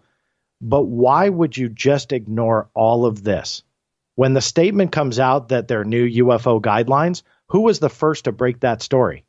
Brian Bender. Mm-hmm. So it's like when it goes against what you believe or what you've been, the line you've been touting, it's squashed. You're a conspiracy theorist, and I'm going to block you if you forward that statement out. And yet when it goes to something that's going to get hits and clicks, like a UFO flashy headline, it's run on the front page of Politico by Brian Bender. So that's the stuff that doesn't make sense to me. And I'm not one to tease, and I'm not going to tease, but I do want to tell you really quickly that recently I received, under the Freedom of Information Act, through a request I did from the Department of Navy, all of the emails from the press office within the Department of Navy and how they communicated, they meaning the Navy, with the media about these quote unquote UFO guidelines. Within that, although his name was redacted, but it says within the content of the email, here is my article from December of 2017 and links to Brian Bender's Politico article. He was aware of the UFO guidelines in February that he was communicating with them. And I was able to get all of these documents under the Freedom of Information Act. And I'm here to tell you, it is really interesting to see the headlines, not only by Bender, because I don't want to just pick on him, but by the media about those UFO guidelines. And you kind of juxtapose that with what the media actually told them. And it's really interesting to see how kind of slanted the media is to make a flashy UFO headline, which actually has nothing to do with what the Navy was stating officially. Now, I am an advocate, for the record. I am an advocate for further UFO study. I believe the government and military should be in on this, and I believe there has been an active cover-up for many decades. But in the same respect, I have to be logical and I have to be truthful when I look into this. And when I see that the media is being told X, and then they make this flashy headline about Y, it doesn't make sense to me, and I think that they need to be called out. I really do. And if they want to block me, like Brian Bender blocked me for forwarding out a Pentagon statement, go ahead. But sadly, when people start to wake up and look at the actual reality here, all of the red flags that you and I have been talking about start to make sense. And what do we do with, like going down the rabbit hole, but what do we do with the suggestion that I had earlier? If Semi Van takes over as CEO, DeLong goes off to Angel and Airwaves, and he goes on tour, and he's doing his thing, and now he's removed from TTSA. And Semi Van takes over, and they come out with season 2 of Unidentified. Is that a CIA production? Is there any other way to perceive that other than Project Mockingbird? I mean, it's not that much of a stretch. Well, I know it's not that much of a stretch, though. It's not that much of a stretch, but having worked for A&E Networks and how they operate, I don't think TTSA as an organization or corporation had a lot of say in the television series. I think maybe partially, and I think that potentially they obviously gave a lot of the content. But A&E Networks, I want to give credit to them. I mean, they produce their own stuff. In regards to a season 2, they have to deal with the big pink elephant in the room, even though TTSA doesn't want to.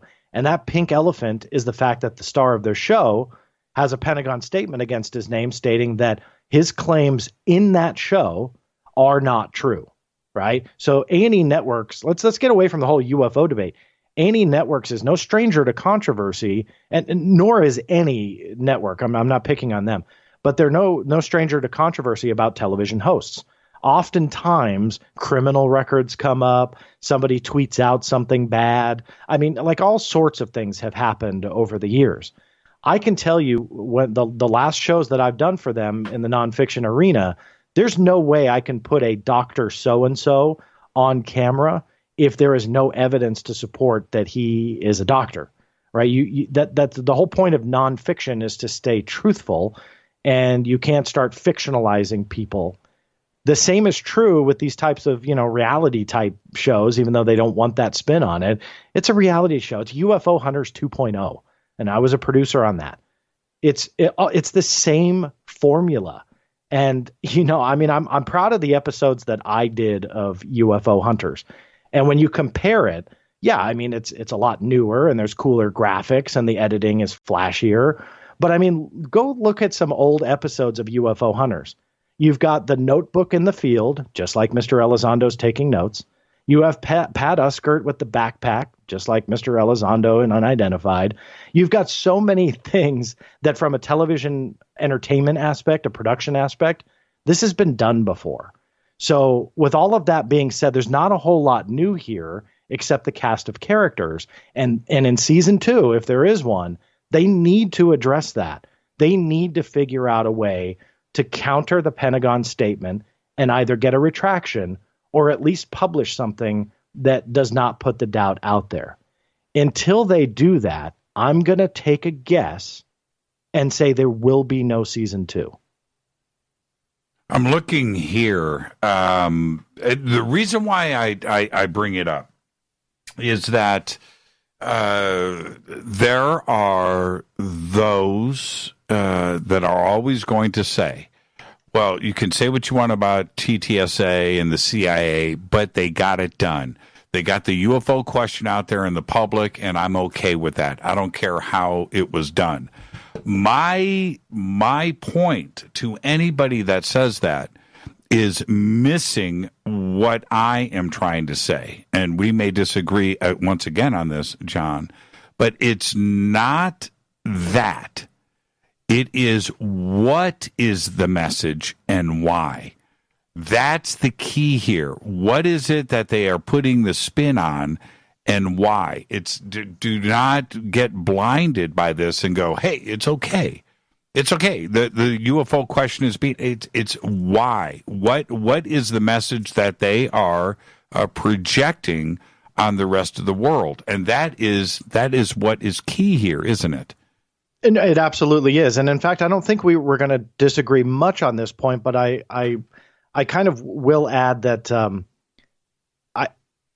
in the short term, and I actually did a Facebook post and on social media and kind of a tweet thread on this very thing today, earlier this morning. And that was, I look at the long term. I've been around this field for 23 years. I know you've been around a long time as well. And we've seen a lot of charlatans come and go. We've seen a lot of claims come and go. Alien mummies come to mind, right? Mm-hmm. I don't know what your thoughts are on it, but sorry. But in my mind, that's what comes up. They're real. And so we see a lot of these outlandish claims. In the short term, it gets a lot of media attention. Is that good? In my opinion, no. But to a lot of the newcomers that have come around, right, the millennial target that TTSA says they're targeting the millennials, they have only come around for the last year and a half or so. They see Tom DeLonge. Hey, I grew up with listening to his music. I'm a fan of his music. They see that.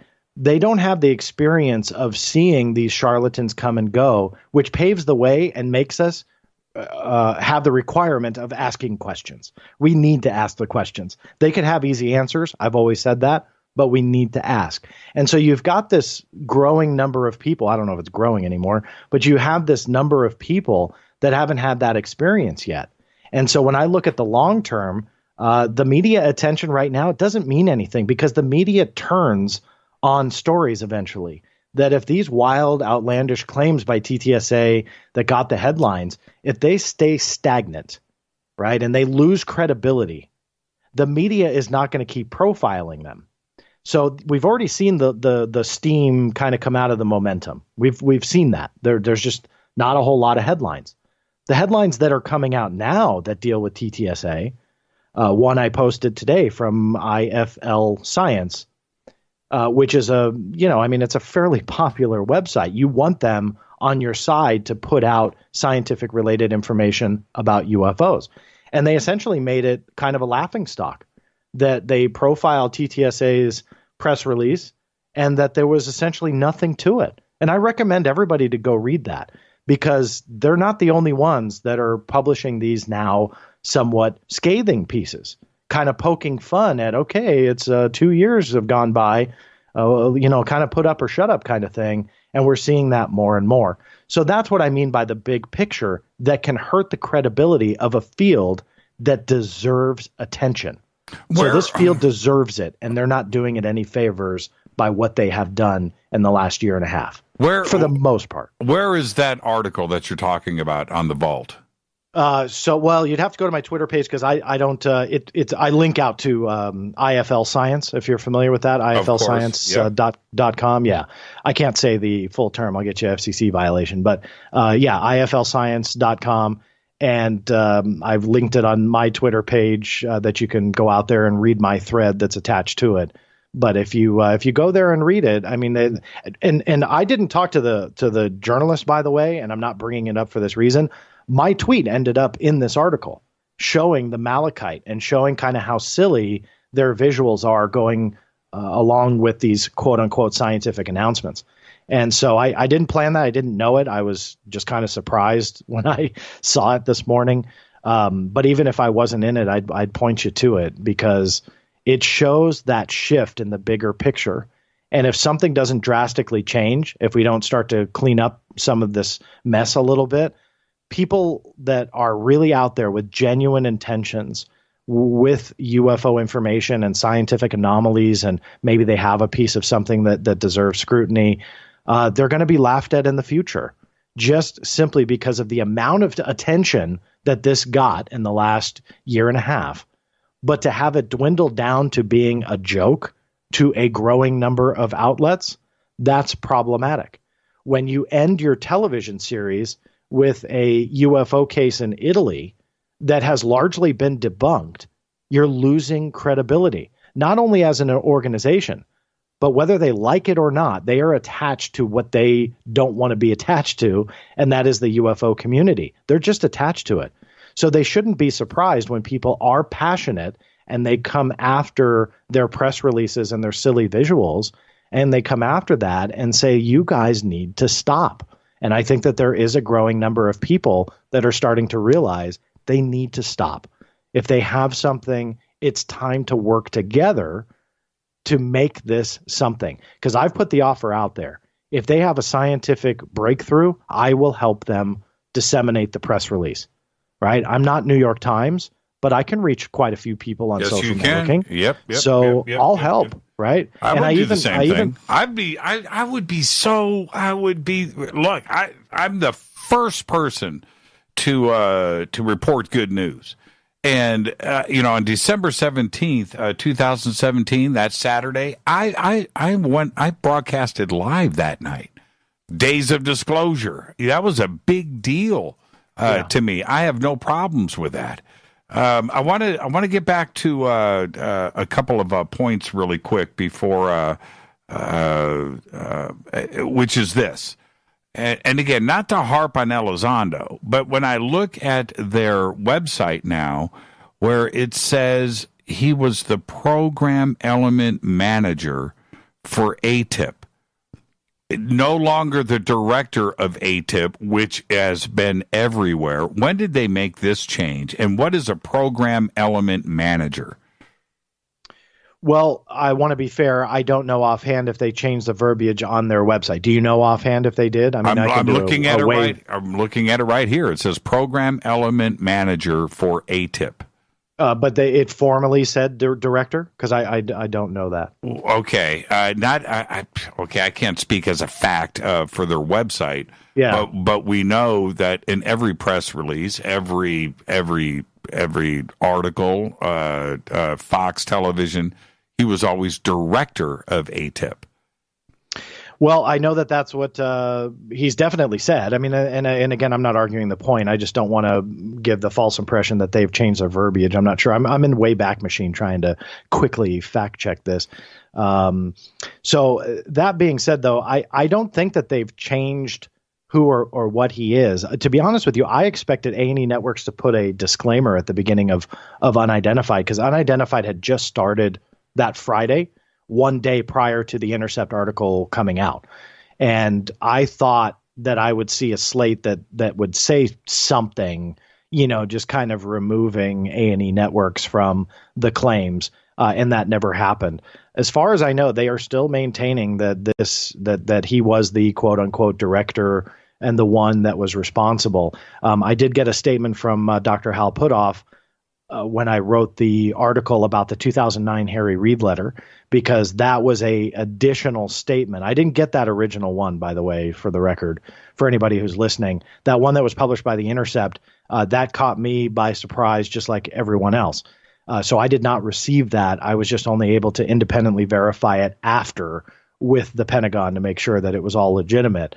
But that being said, when I had done the 2009 Harry Reid letter and they said that did not change their stance, the only one that would respond to me was Dr. Hal Puthoff. And he had said that he had essentially worked with Mr. Elizondo under his leadership of the program when he was contracted by Bass through Bigelow Aerospace. What I tried to get him to address, because this is a very important point that I think is very underlooked at this point, as far as I know, unless he wants to go on the record, 2008, 2009 was when OSAP was at Defense Intelligence Agency, and that was where Bass had contracted to work. That was called OSAP.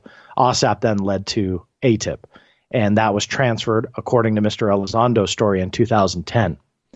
Dr. Puthoff would have never worked under Elizondo's leadership, unless he wants to go on the record and say Bass was then involved with another agency under another program. And this is another mucky part of the water, which I think is a very important point. Dr. Puthoff describes ATIP as a nickname for OSAP. So he says that they are the same program. Ironically, Major Audricia Harris, in a statement from the Pentagon back in early 2018, pretty much said the same thing. So they align with how they describe ATIP. However, Mr. Elizondo stressed in one of his lectures that ATIP was a completely different program than OSAP. And he says that he never brought up OSAP because he was under a little bit of fire from people for not bringing that up and giving proper background. I defended him, and I think it was actually on your show when I did it. But that being said, I thought, hey, if he wasn't part of it and this is a different program, he doesn't have to give the whole background to the entire United States government, so cut him some slack. And again, I think it was your show that I did that.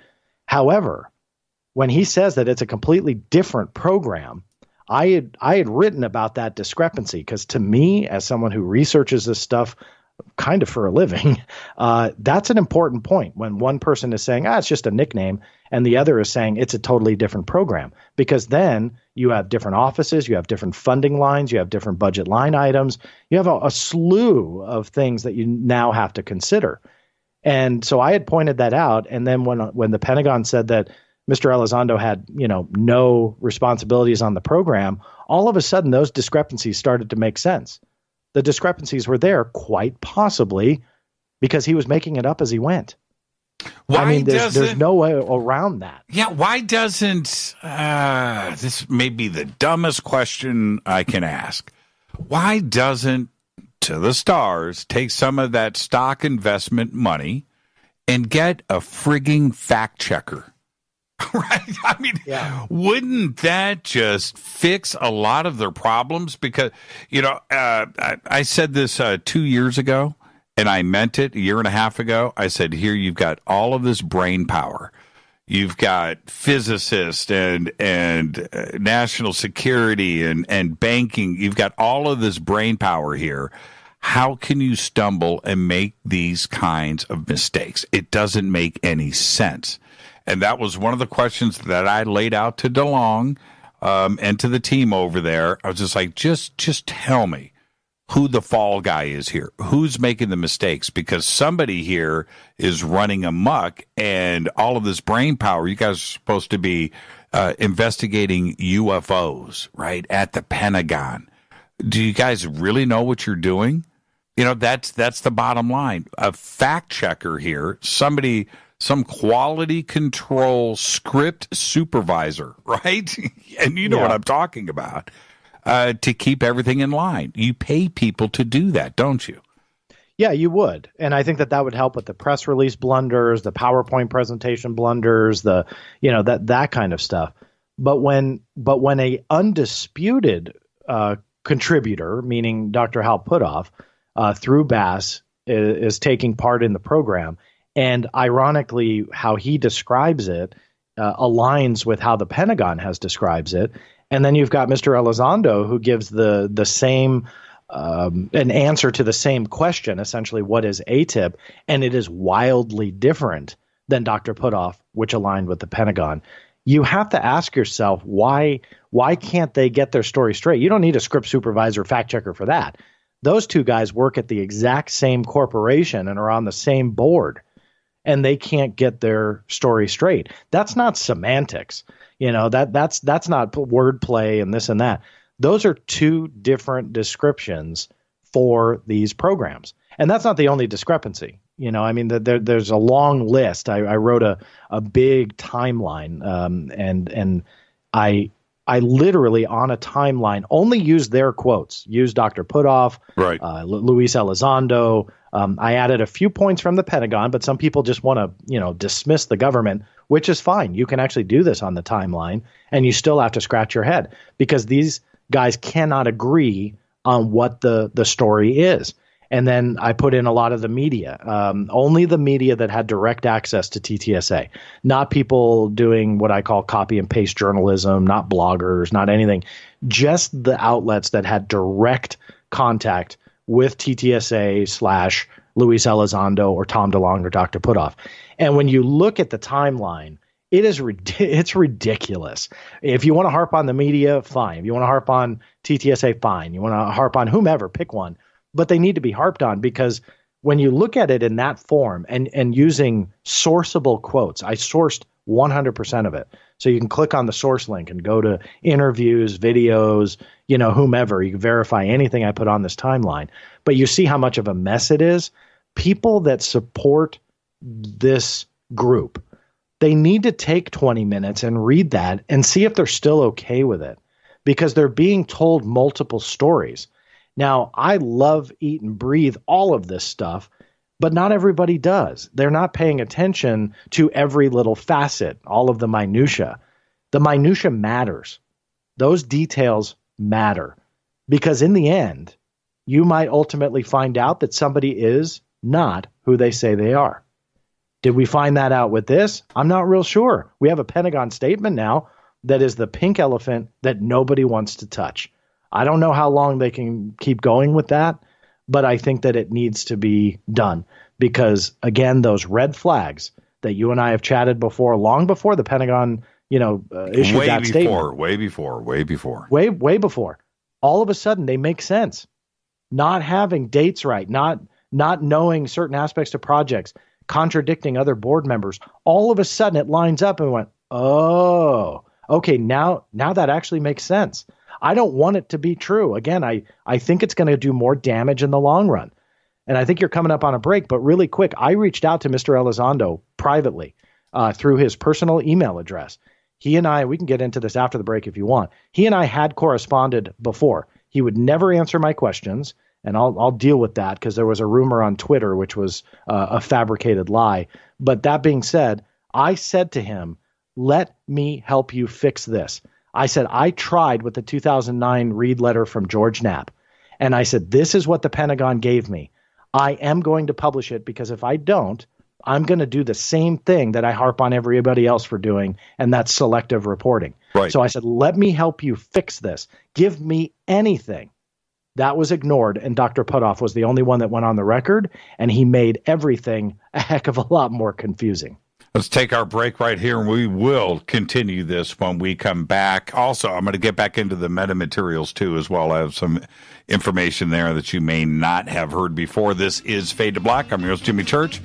We're talking to John Greenewald. We're talking about disinformation, CIA, Department of Defense, National Counterintelligence, all of that and much more when it comes to TTSA. We'll be right back. Stay with us.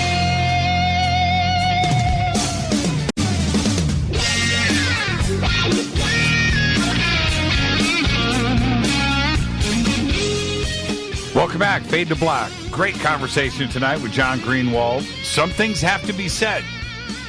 They just have to be said. And it's about keeping your ears and your eyes wide open. That's it. That's the only way to move forward. And, John, I wanted to get back to a point about the metamaterials. Now, I had a very long conversation. Top researcher. Top of the heap. And he said to me, Jimmy, I was in possession of those metamaterials. I had them for a couple of years. I had them completely tested at multiple laboratories. They are 100% terrestrial. And I told TTSA this. I gave TTSA all of my laboratory results. They don't want to listen. And they just want to go on with this story that it is, that it's ET. It is not. And that's it. I took that as gospel. I just backed up and went, okay, TTSA is going to run with this and sensationalize it and make it part of their unidentified show. And I get that. It's like a Bigfoot show. You know the ending of Bigfoot, right? Yeah. you know the ending of the show. And with these metamaterials, it's going to be the same thing. It's going to be ongoing. The tests are inconclusive, but there's this and this, and that's the way it's going to run. It's a TV show, and I get that. But I'm telling you what I was told, and it's not surprising. And from what I understand, the piece that's being touted right now has been around for quite some time, like since the 1990s, quite some time. Mm-hmm. And in addition to what you had just added, I mean, I believe his name was Nicholas Reiter, Reiter, and he had analyzed that material years ago and found absolutely nothing abnormal about it. And I believe the website that you can see this is UFO Watchdog, and it's been published for years and years. I mean, it ties into what was called Art's Parts. And so there's a lot of evidence to support that there's nothing to the specific piece that they are showing.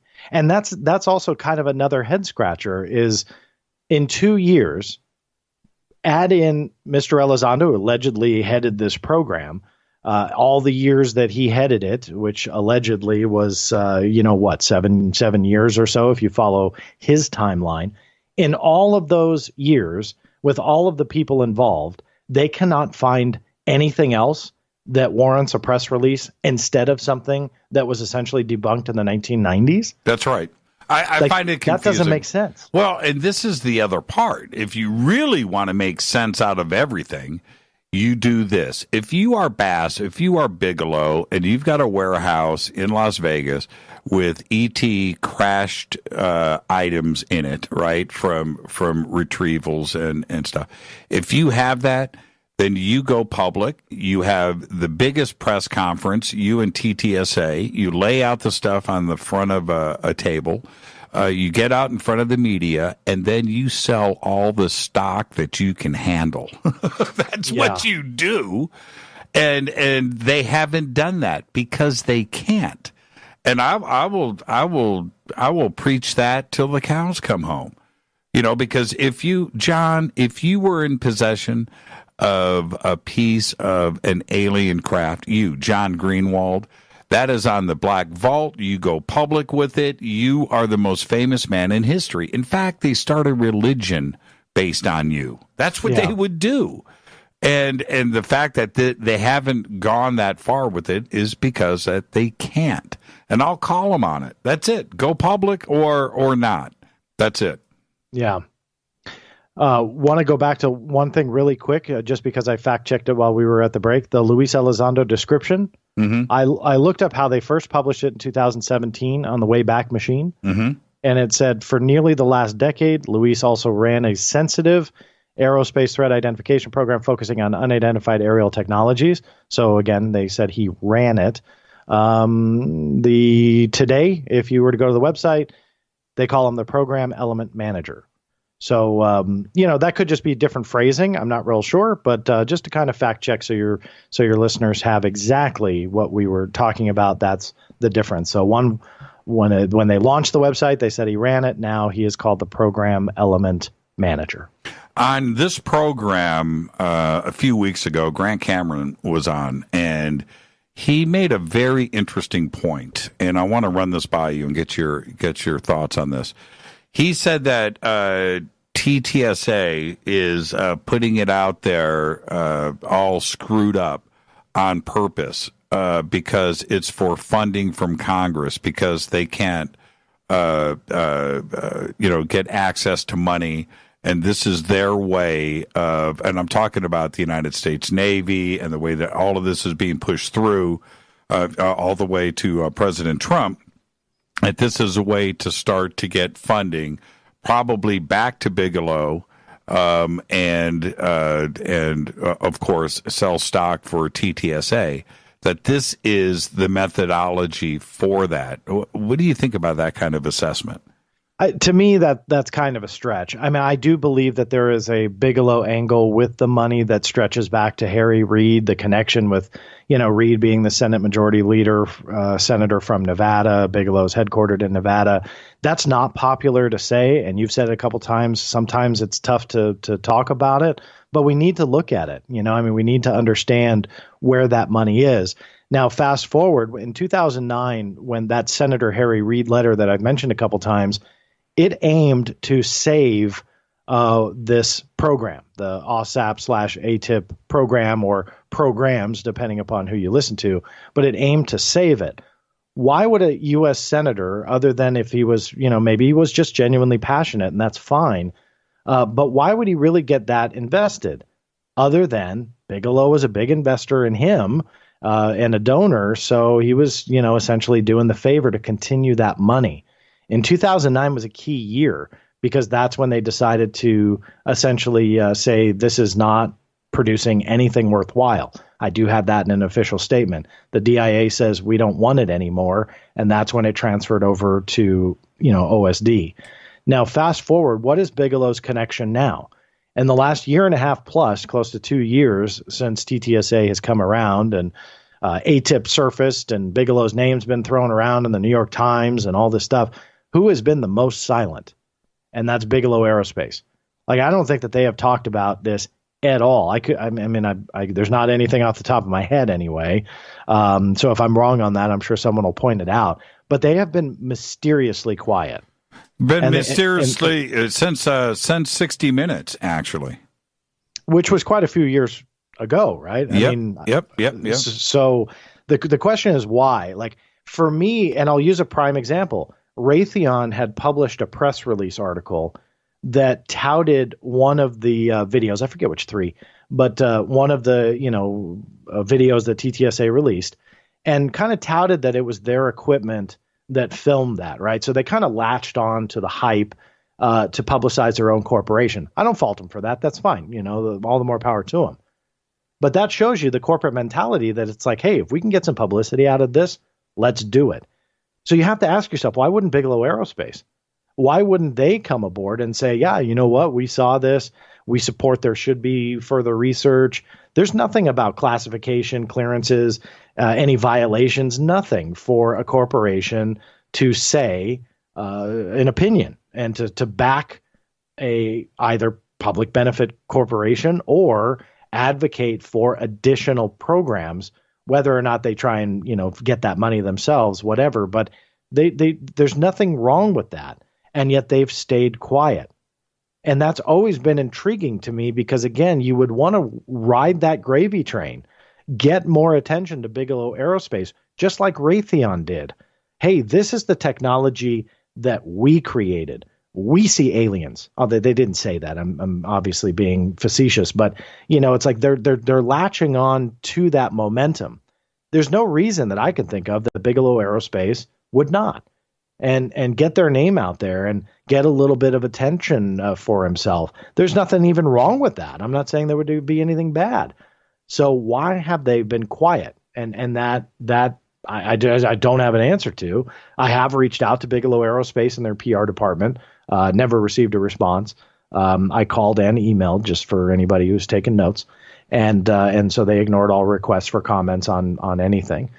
So there's and again, not that I'm anyone, but my point with that is generally, you might have a standard response or a copy and paster that you would send out to anybody who's asking, and it just seems like they don't want anything to do with this. Here close to 2 years later. And I think that there's something to that. I don't know what it is, but I think we need to ask. Any word on the ratings of Unidentified? How well did it go at the beginning and at the end of the season? Do you know? From what I understood from the ratings, it had dipped by the finale, which is never a good sign, but I'm not going to lie to you and say I know all the figures and how it went from episode 1 to episode whatever the last one was, 6. But I do know that from what I understand, from what I read, they did not break the million mark or the point mark on that finale, which is not necessarily a good sign. It dipped from the week prior, from what I understand. So again, that's never a good sign. Well, that's. It's not a good sign that it dipped, but that is if it got close to that, I don't know if it got into Ancient Aliens territory as far as numbers go, but wouldn't that signal a season 2? And the reason why I asked that question, back with Hangar 1, during our second season, we had really, really, really strong numbers. And there were reports that a couple of those Fridays we had bigger numbers than Ancient Aliens, but we didn't get picked up for a season 3. Yeah, networks are finicky, and I'm not going to pick on UFO-related programs by saying this or Unidentifieds directly. They're just finicky with what they look at and how they analyze and what did you pull in what time slot, and going up against Ancient Aliens back to back. Did you hold the audience? And I know that there was some talk that during some of the episodes they were able to retain the audience, but I don't believe they ever beat them. But don't quote me on that as gospel. But I never heard that they had risen above that level. So if they got a season 2, would it surprise me? No. I mean, a lot of UFO shows get a season 2. I mean, they get good ratings. UFOs get clicks, hits, and ratings. We all know that, and it plays into a role in what we are seeing on television and what we're reading in the media. But again, I go back to that pink elephant in the room, that regardless of if that Pentagon statement is true or not, they need to address it, because the host of their show, the star of their show, what they surrounded the entire series around, the United States government went on the record and said that's not true. Now, to be honest with you, that's fairly unprecedented as well. It's very rare, unless they have to, where they start taking shots at people by name. And generally they just leave well enough alone. These government whistleblowers that come out with crazy claims and the Pentagon doesn't issue statements on them. A lot of people find truth in that, and they go, aha, the Pentagon can't refute it. No, I mean, it's general standard practice that they just don't address it. So it's very interesting that they did with Luis Elizondo. And I did wrestle for a little bit, thinking, wow, are they trying to ruin his credibility? Are they taking a shot at him in the respect that they want to harm his credibility and make him look like someone that he's not, and all of that is untrue? And I just don't see any evidence of that, meaning there's no one that has come out other than his essentially business partner, Dr. Putoff, that has vouched that he was in the Pentagon running this program. Now, for any company, even government work, ATIP, OSAP, according to Senator Harry Reid, were not highly classified programs. In fact, to quote Harry Reid, 80% of it is unclassified. So to think that they're just deep, dark, secret, CIA agents with top secret clearances, and they're not going to blow their cover to vouch for Luis Elizondo. I just don't buy that. That's not what this program was.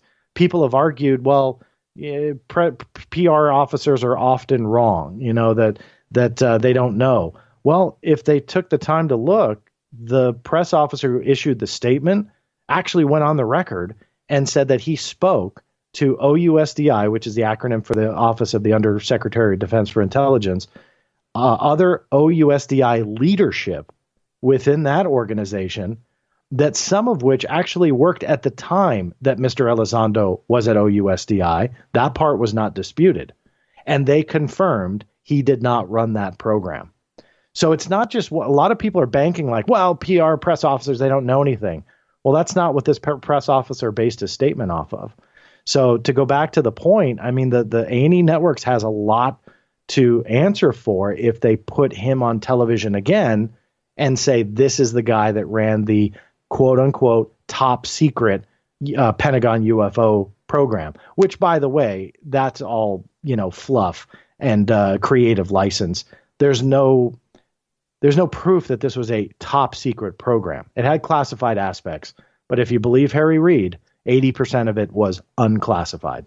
What do you do? How do you address those out there that say that that you're wrong and you're picking on Elizondo because it's personal and you've lost sight of objectivity? Yeah, how do I respond to that? I mean, I question myself all the time. Have I made this personal? Right, and to be honest with you, I haven't. The reason is I tried. People will disagree with me, but I tried to help fix it. Because again, I look at the bigger picture, and in the bigger picture, mark my words, this will be more damaging than all else. I do not believe in the long run this is going to help the UFO community. So I did genuinely try and help. But to be honest with you, you have to look at this objectively with common sense and logic. Take me out of the equation. Just look at it. Start to look at his words. Don't listen to mine. Look at his and look at how he contradicts himself. Look at, you've pointed it out also, those tough questions. Now TTSA as a whole, not only Elizondo, those tough questions that should be answered and addressed. They should embrace them and squash them, squash the concerns, answer the questions. And yet they do not. They do not want to engage anything that is challenging. Most of the interviews that take place that used to take place with Mr. Elizondo or whomever are largely softball questions. I mean, they just are. You can't argue that. Nobody is challenging him. I want to give credit to Martin Willis. He's the only one that I know of that got Elizondo on a show and directly asked him about the Pentagon statement. And so kudos to him because he had the opportunity and he took it and he did it.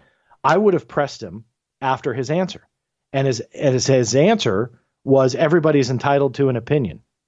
Now, that's like he went on for a couple minutes and to be blatantly honest with you, didn't really have a formulated answer. However, the only thing that he really said of substance was everyone's entitled to an opinion, meaning the PR officer at the Pentagon who talked with Mr. Elizondo's former colleagues. Apparently, this is just an opinion, and I laugh at that because to me, I would have pressed that. I think you would have too. And I'm not harping on Martin with saying he didn't. He only had like 10 minutes. So he had to just move on. He's not going to just grill and interrogate the guy. So I don't fault him for not pressing him. But I think that he needs to be pressed on that. I think that if he would have come out with something of substance, then we can get beyond it. We can then challenge the Pentagon. And a lot of people that would say you're making this personal and you're picking on Elizondo are generally the same people that say you're the guy that says the Pentagon has lied about UFOs and cover up. And you're right. I absolutely have. However, to prove that cover up and to prove those lies, I worked darn hard for years and I have evidence to prove it. So just because the Pentagon lied once or twice or arguably however many times you want to say, doesn't mean that they lie 100% of the time. And if you fall into that category of just believing everything is a lie that comes out of the Pentagon. It's a very dangerous place to be, especially if you say that you're a journalist. You have to challenge it. I fully support that, but you need evidence to start saying that they are lying to you. And so people often attack me and say, that I am making this personal and I'm picking on Elizondo. No, I am not, because I've challenged myself many times over on that very question to try and make sure that I'm not getting personally involved or emotionally involved or take things personally. And I'm not. And the reason why, because I guarantee I'll get letters saying, yes, you are. But the reason I know it is you can take me out of the equation. Do not listen to me. However, all I ask of you is listen to Mr. Elizondo. Listen to Dr. Puthoff. Start putting those statements together with the media and look at how they contradict each other. And that's how I know that I'm not taking this personally or I'm trying to make up stuff, because they themselves have dug themselves into this hole, not me. I'm going to read something to you. This was December 29th, 2017. This was a Friday, and I was on my way to Coast AM. I was hosting that night, and I was talking to DeLong on the phone. And we had a couple of conversations that evening, and he said, he said, hold on, man, I'm going to text you a statement to read on the air tonight. And it was New Year's Eve weekend, right? It's 4 days after Christmas, holidays, and all of that stuff. So he sent me this statement from Tom DeLong, and he says, I'd like to thank you. I'd like to say, for all of your support. I want to thank you. And as you know, I created a vehicle that my team was able to supercharge and get the Pentagon to officially acknowledge the existence of unidentified aerial phenomena. Senator Harry Reid, the former majority leader, went on the record as well. Congress has ignited, and briefings will be starting soon if all goes well. So bear with me as we start talking about more gun camera footage, hardware, and even more expansive military encounters. It's all coming, but it's going to trickle out over the months ahead. I want to thank you all again. I'm one of you. I'm a truth seeker. Signed, Tom DeLong, 12/29/2017. And today they have chosen to ignore and don't care about the UFO community.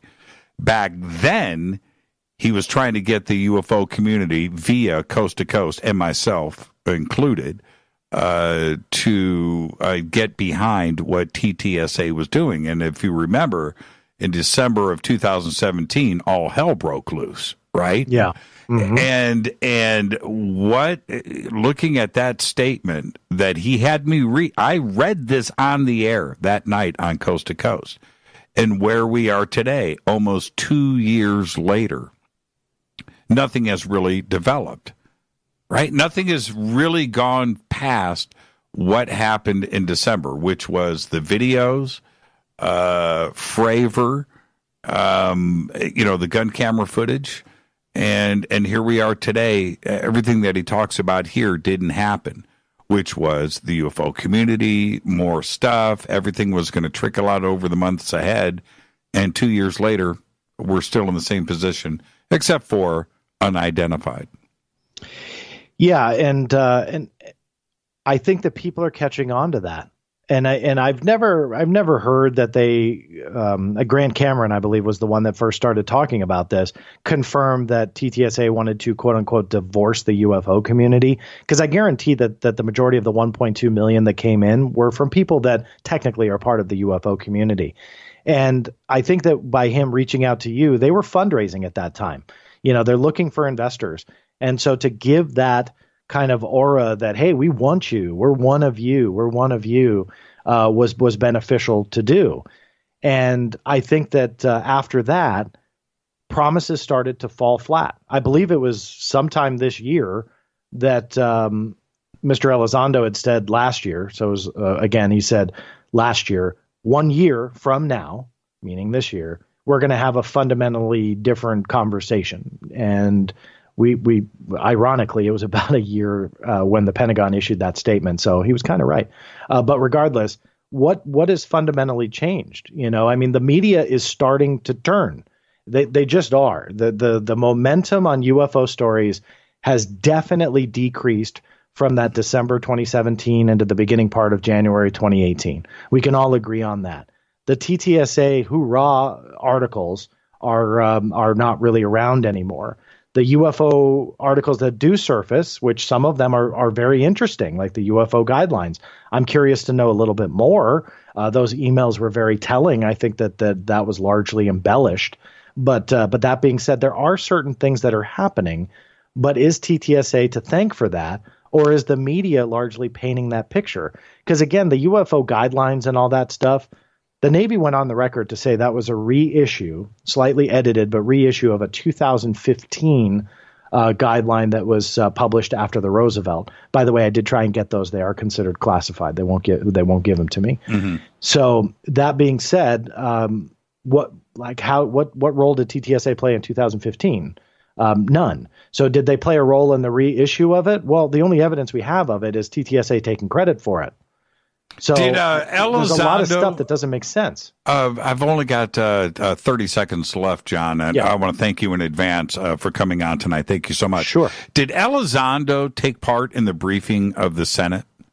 I don't have an answer to that. I do not believe so, but I don't have a definitive answer. Yeah, I want to find that out, too. Somebody out there, Fade or Nots, find out about that. I want to know who actually did the briefings. There you go. John, thank you so much. Go back to your family. For taking the time tonight, and enjoy the rest of your evening, and we'll talk first thing tomorrow. Thank you so much. I appreciate it. Thanks for the time. You're the best. Thank you, John. It's theblackvault.com. That's all you got to do. The Black Vault. It's right there. And I do have the IFL science link. I'm going to put that up right after the show tonight and get it up there on Twitter for all of you. Fade to Black's executive producer is Rita Camarion. Show is produced by Renee, Hilton J. Palm, Dennis, and Bob. Announcers are Steve Harder, Gene Vitello, Mark D. Kovar. Webmaster is Drew the Geek. Music, Doug Aldrich. Intro, Spaceboy, spaceboymusic.com. Fade to Black is produced by KJCR for the Game Changer Network, and syndication is KGRA, The Planet. This broadcast owned and copyrighted 2019 by Fade to Black and the Game Changer Network. It cannot be rebroadcast, downloaded, copied, or used anywhere in the known universe without written permission from Fade to Black of the Game Changer Network. I'm your host, Jimmy Church. Tomorrow night right here, Kimberly Meredith. You're not going to want to miss that. Until tomorrow night, I want everybody to be safe. Go back, Lee Tappy.